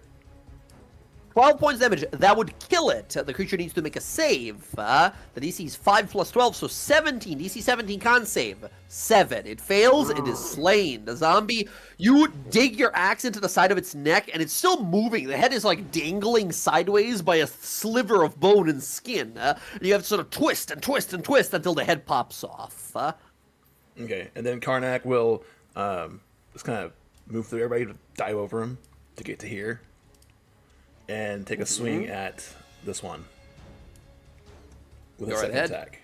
no advantage because I don't have the Vex on this guy. 10? Okay. 10 hits. Oh, nice. That is 8 points of damage to this one. Zombies. Nothing really on them. And then bonus Go slow, action, too. Karnak kick. Karnak That's kick. Let's do it. 9 hits. What? For 12 points of damage. Yeah, zombies. Guy. Just a guy in a shirt who's not really dexterous. That would kill the zombie. However, it needs to make that save. The DC again is 17. 22. You rush past. Uh-oh. I did it again. no. Oh no. Oh. Jay, can you hear us? Type in chat if you can. He can hear us. Yeah, you can hear us. Oh wow. It looks All like right, he you hears know us. the drill. Restart it. Call somebody. Or somebody call him.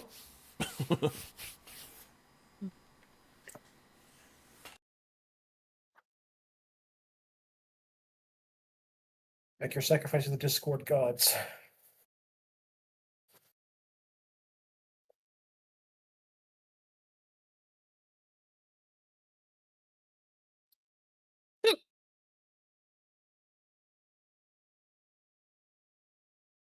Right, chicken? Oh my goodness. It is pretty funny to watch to see like Jay's frozen screen. Yeah. It's like celebrating, like, yeah.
Give him some fireball.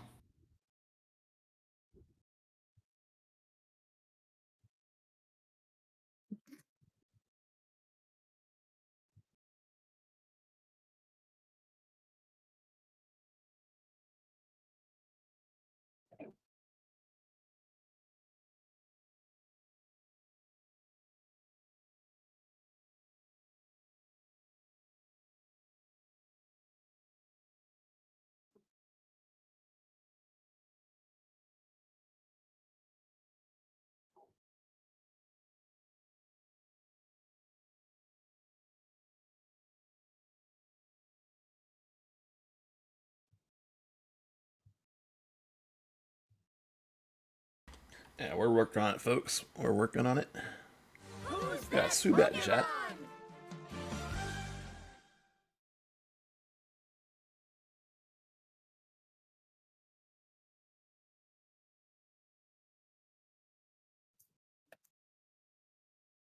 Hello? Hello. Hello. We can hear you. Fuck We bastard hear Discord. you. It's just Discord. Everything else is working fine. I'm literally like, I was looking up a YouTube tutorial of how to fix this while waiting for Discord to restart. Oh my god. Sorry about that. I apologize. The music bot disconnect as well. It did. I'm unreasonably mad. I apologize. All right, let's get back to it. Sorry about the distraction there, friends. Karnak, we were on you. You walked up, kicked a guy in the head. He took 12 points of damage, fully flew into a wall, brains burst open, leaking all over the wall behind him. And as you turn to face the last one, you hear a little gurgling. And the zombie stands up with brains leaking out of the back of its head as it sort of stares at you. He's It just made the laughing same- like, oh, I get to kill you over and over. Very good. Very, very good. All right, Karnak, I believe that is your Yep. turn. Okay, excellent. That said, Kiara, we go to you. She's gonna move a little close here, and she's gonna cast radiant. She's gonna cast Starry Wisp on this because it'll be radiant damage on it. Ooh, good call. Good call. Let's do it. My Ravche, thank you for calling me. It didn't actually do anything. I was not connected to Discord at all when you called me. Ooh, that's I'll good. reroll that. Natural I'll one. reroll that because I can. Okay. Session inspiration or human? Session. I haven't used mine yet. Session. Very good. That hits! Maximum 8 points of damage. Smites this thing with radiance. It does not get to make a repeat save. Karnak, as you're like, yes, I get to fight this thing again. Thoom, a blast of radiant damage hits it to the side of the body and just sends it to the ground as holy flames burn away at its unholy. It's okay, there's another one right here. Kiara, nicely Um, done. She looks to see. I think they're gonna be taking care of that. Cleo looks a little hurt, but she's not in dire situation. There's only one left. She's gonna just move back so that way she gives Kalis space to get in there if he needs to. And that's her turn. Understood. Yeah, she'll save her inspiration. She'll save it. Very well. Air, it is now your turn. Dokie. Yes. One left. We're gonna move the hex. Okay. And we're gonna grab the big boy up off of our back. Put the sword and the shield away. Gotcha. Yeah. I had a notice pop up over my roll button. What? Yeah. So where my stuff sits on my screen, I was getting ready to click, and somebody pinged me on Discord, and it popped the notice up. Boom. It went up. Yeah. Amazing. Okay. Do it up. Ooh, 23 for 23 points of damage. Ooh, wow. You rolled maximum on the greatsword. Beautiful. Okay. It needs a natural 20 on the con save to stay standing here. This kills it outright unless one away. Natural 19. That's not gonna do it. You put the shield and sword away, grab the greatsword, and with one massive cleave, catch it by the side of the shoulder, carve all the way down and through, and it exits at the side of the hip as the two sides of the body just unfurl both two different directions as it is slain. And the fight is finished. They still fall like paper. But rest now. Amazing. The combat is concluded. No more movement. However, as still in rage at the moment there, Karnak, you kind of look on and feel around. You hear something. You hear something that sounds familiar.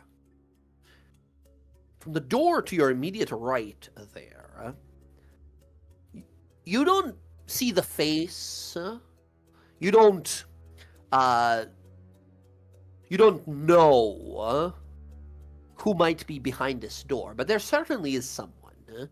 And you feel something so primordial and simple and yet so revelous and great at the same time. Something that you know very well. Karnak, from behind this door, or the rest of you hear it as well, but Karnak understands it. You hear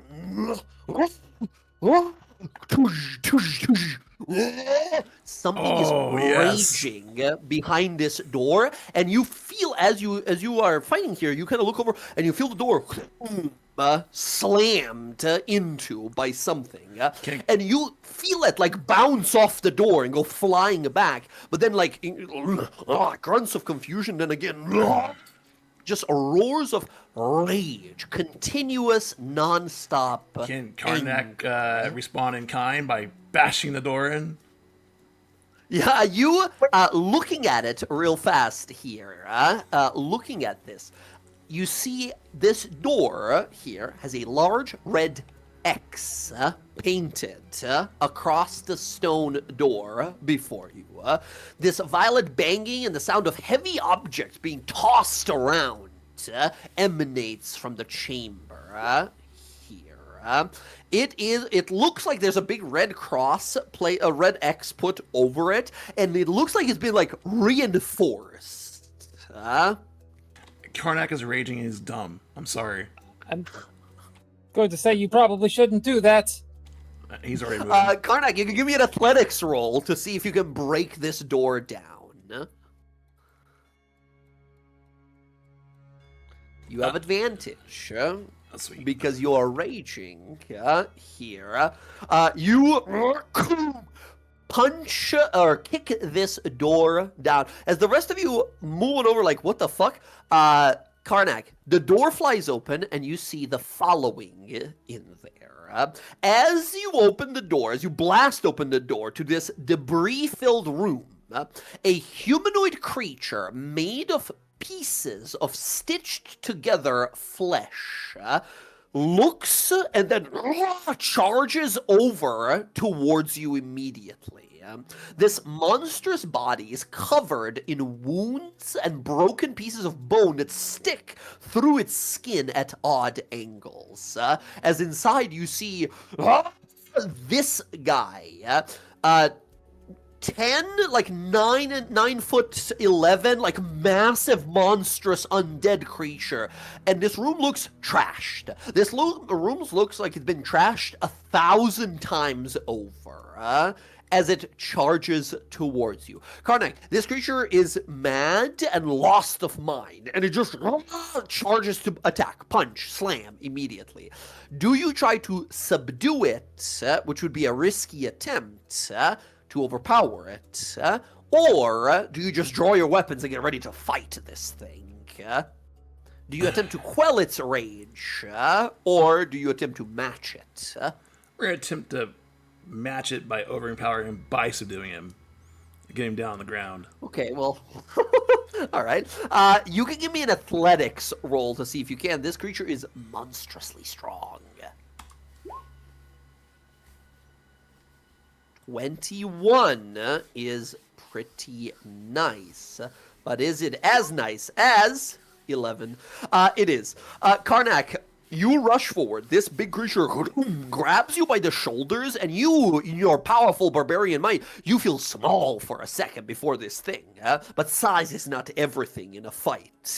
You bend your arms around its elbows and squeeze in, folding its elbows inward and forcing it to its knees here, bringing it to your height.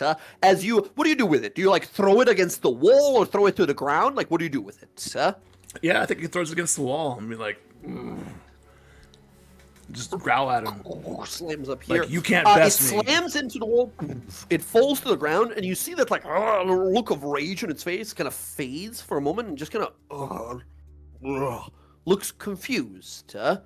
And Karnak, you don't understand what the fuck this thing is. It doesn't look like a guy. Well, it kind of looks like a guy, but the guy who's really sick or unwell. Not that Karnak would know what like a flesh golem is or some kind of undead like this. But Karnak, you're like, I think I hit the reset button. This has probably happened to me a few times when I hit my head on a tree in a fight too hard. You see it like leave that state of rage as you like throw it into a wall and it just sort of slides down. And it just sort of like, and it just sort of stands up. And kind of scratches the back of its head and kind of looks just confused. As the rest of you of the party kind of peek your heads in and see that Karnak has handled whatever the fuck that thing was, as it doesn't seem to want to fight anymore. It just sort of looks confused. Karnak will drop his rage. You don't need to. It lasts 10 minutes. If you want to keep it up, you just can. Yeah, but then I'd rather drop it so I can say he thinks clearly. Gotcha.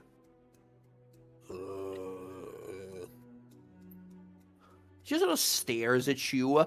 You do see like crackling bits of lightning going across it, and you will see a massive iron spike that like exits the front of its body and seems to go through the back of its body as well. And it's like sending lightning through its body every once in a while.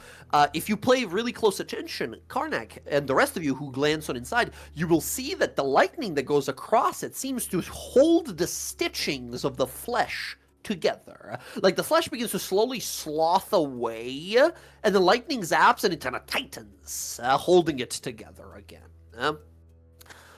Is anyone here proficient in Arcana or Religion? Religion I've for got religion. Cleo. Religion for Karnak. I have Arcana. Okay. Arcana. Most of us. Okay. All of you look into like, holy shit. I think that's a flesh golem. A creature made through some manner of equal manner of tinkering and necromancy. A somewhat advanced, unholy sort of ritual that can be performed by gathering pieces of many different humanoids and finding some sort of a energy source to act like its unholy heart. Creature like this is in constant torment. All those souls stitched together, it is in pain beyond understanding. This is sometimes done as a punishment, sometimes out of morbid curiosity of necromancers. It depends, but whichever start to this process, the end is always pain and suffering to those stitched together. And I think probably Rodri here, having high intelligence and Arcana. Rodri, I think you think to yourself, like, flesh golems like these, makes sense that it was mad. Flesh golems, in fact, most golem creatures have this flaw in them, that if they are too injured, aka bloodied or lower, they lose their mind and just go berserk, attacking anything that moves nearby, friend or foe.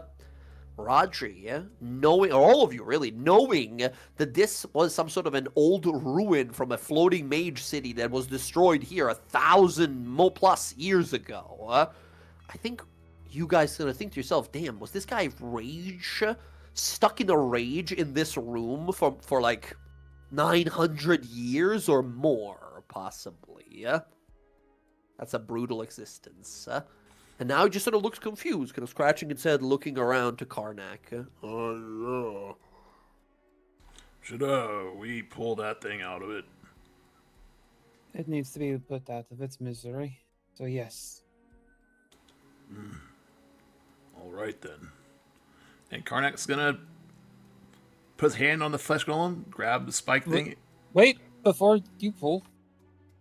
What? Cleo's gonna, or not Cleo, Air's gonna step up, and she's going to say a prayer for the souls of the fallen that are bound within it. Maybe give them a little respite before they are just turned off. Yeah, the creature turns towards you as you speak the words, and it doesn't seem to understand. It seems to be simple, but you see its like neck twitches and the head moves and the teeth kind of strain and the lips kind of pull apart. And Air, as you're speaking the words here, I think you look up and maybe even surprises you for a moment. You see tears streaking down its eyes as it's looking at you saying these words. And it was kind of like holding its hand forward as Karnak, you were about to like grab for the like iron bar in its chest. It was kind of swatting at your hand, kind of like not letting you get at it. Not like violently, just like swatting your hand. But when Air starts talking, it just sort of lowers its hands down. With it like reaching its hand forward, she'll reach up and she kind of like takes it, and then like her like final like words to it. The Lord of the dead will take you, and you will be with him as you are meant to be.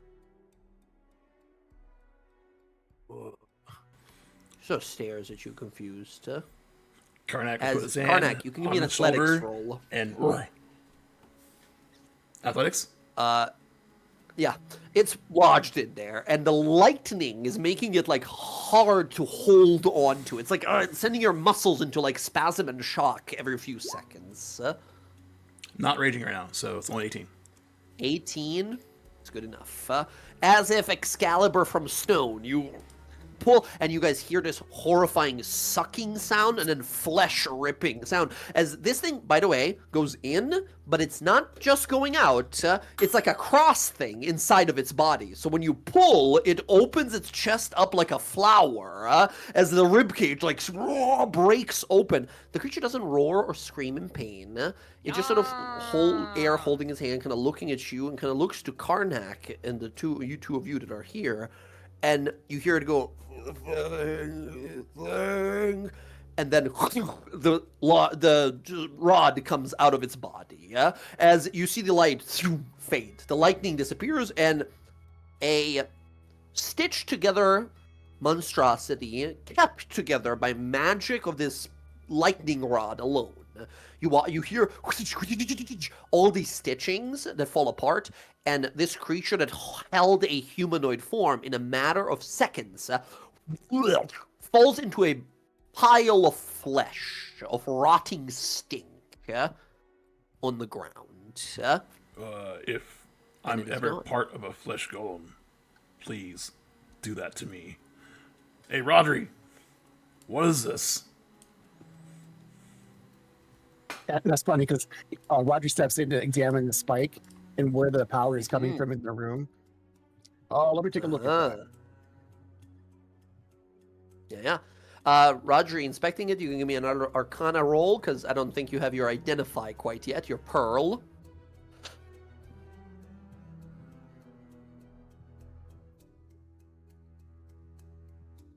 Sorry, I hit the wrong button and it closed the... All good, all good. As you guys are stepping around looking at this place, like, what the fuck was this place, huh?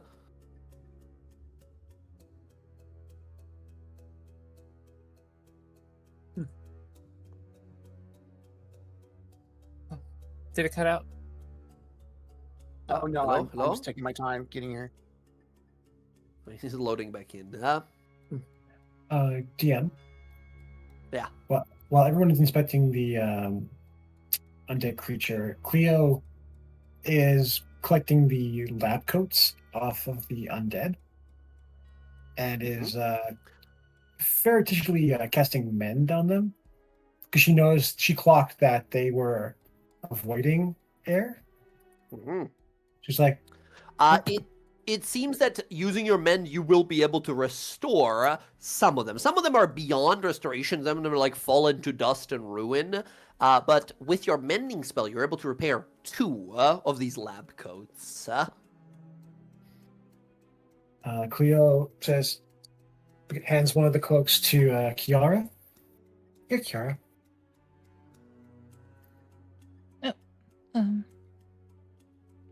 You want me to put this on?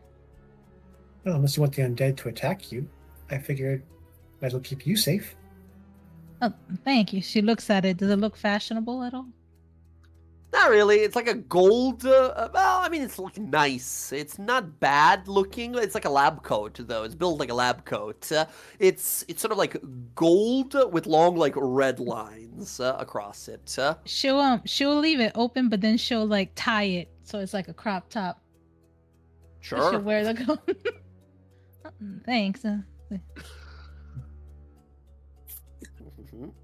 Well, I have. Oh, sorry, Air. I managed to fix 2 of the coats, and I'm giving one to Kiara, and there's one more here.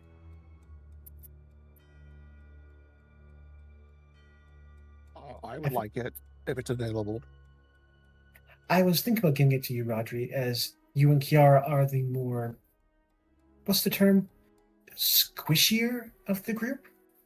Scholarly. The word you were looking for is scholarly. No, I think she means we're like paper. we get blown in the wind. She's right. I've been in a lab before.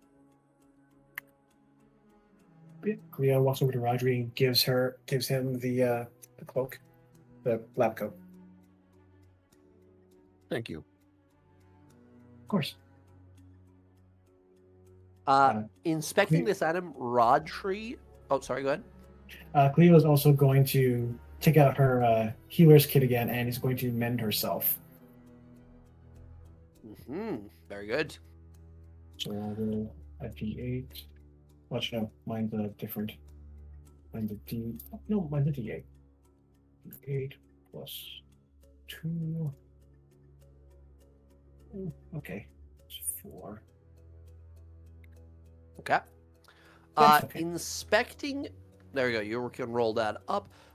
Roger, inspecting this magic item, you definitely looking at it like, oh, interesting. These sides are like unnecessary. This doesn't do anything. It was just conducting electricity there. This is definitely like a magic item. It can be used. The spiked end at the top here. On a 12, you're like, I'm gonna need some better like inspection time with it. I definitely know it's some sort of a magic item, but what kind? You're not 100%. When we have time for me to sit down and cast some ritual spells, I will take another look. Hey, could you take a Move look on. at the door over here? It appears to be locked. Yes, there is a few doors in this corridor, and the first one that you have there is... My time. Here we go. I realize Absolutely, that that's if you would a like to massive give it- assumption. Like, hey, you look kind of roguish. Could you maybe pick a lock? Dang. Cracks his knuckles. Let's get to work. Profiling him. Careful, they are half frozen. If you crack them a little too hard, those are coming off. Well, All right, let's do it. If you want to give me a Thieves' Tools roll here to try and pop this open, as it does seem to be locked, and these inside doors all do have actual, like, lock mechanisms in them. so just click Thieves' Tool and Dex, right? So like so. Thieves' Tools. So this is how it works now for using tools. Check it out. I sort of explained this, I think, a little bit last time. They redid kind of tools, artisan tools, and all kinds of tools in 2024. Now you roll tools using an associated skill. If you are proficient with tools and the skill, you get advantage on the tools roll. So basically here. How it goes is, yes, you roll Thieves' Tools, and if you're proficient in Sleight of Hand in this case, you would get advantage on your Excuse me. Thieves' Tools. Yes. Which means you get a 22 here, no problem. Quick work, right? Click, click, click, click, and you hear it. Snapping on the inside, the tumblers move, the door, you think, should be unlocked.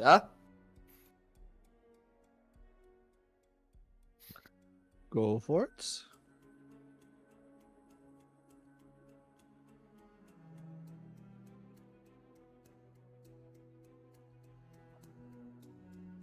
Gets impatient and opens the door.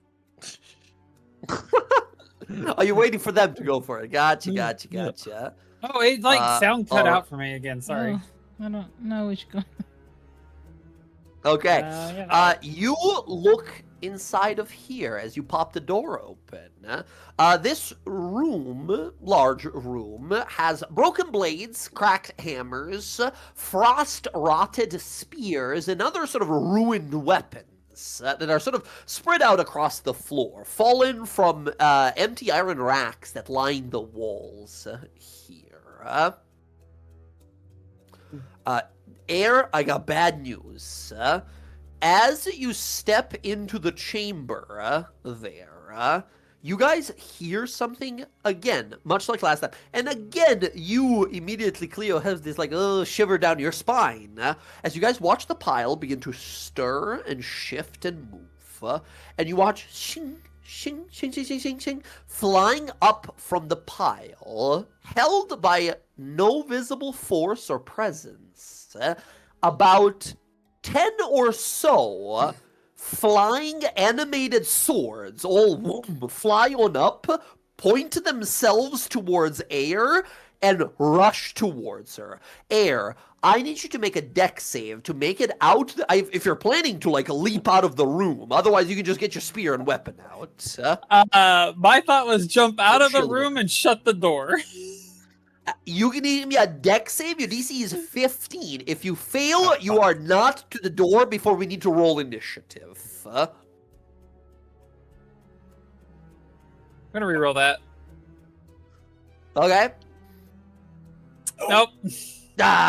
You move, but the weapons are too fast, and you realize, like, shit, you grab your shield or your weapon, whatever, as you realize, unfortunately, you don't have time to escape, as the flying animated swords all start flying towards you.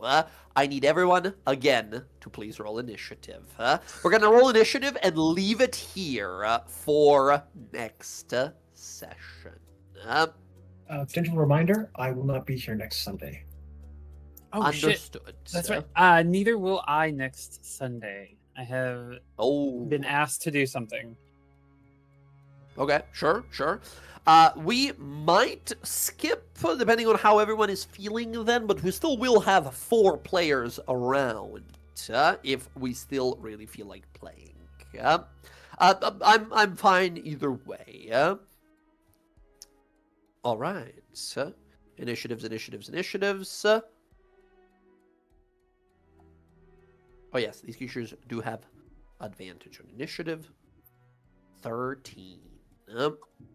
Okay. There we go. Everyone give me them rolls. Who are we missing? We are missing Cleo. Cleo, initiative, please. There we go. All right, friends, we are going to pause the session here for tonight. We did a good bit of exploring, fighting, quite a bit of fighting, as we will continue next time. Friends, sorry about the disconnections. I don't know. It's just Discord. It's literally just Discord. Everything else seems fine. So that said, everyone, GG's. Thank you so much for playing as always. Super excited to continue this next time. You guys are one lean, mean, killing machine. So far. Until next time, everyone. I will hit you guys up. I will send a little reminder in the chat to be like, hey, do we want to play this week or not? How are the rest of us feeling? 2 players down. And then we'll make that decision then and there. In either case, everyone, GG's. That's going to be it for me for tonight. I'm going to hop on out. Everyone, have a great night. Have a great week and stay safe out there. Have a good night, Jay. Have a good night, everyone. Bye. Bye, everyone. Night.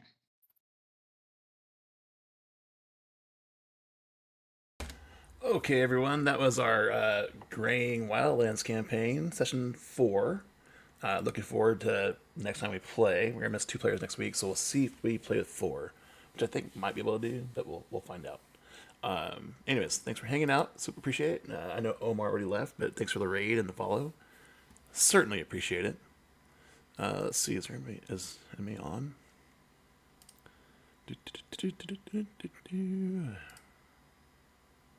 No, we're just gonna end it here. You all have a lovely night. Have a great week. Have a great week. Get through your Monday and kick Monday's ass. All right. We'll see you later. Have a lovely night.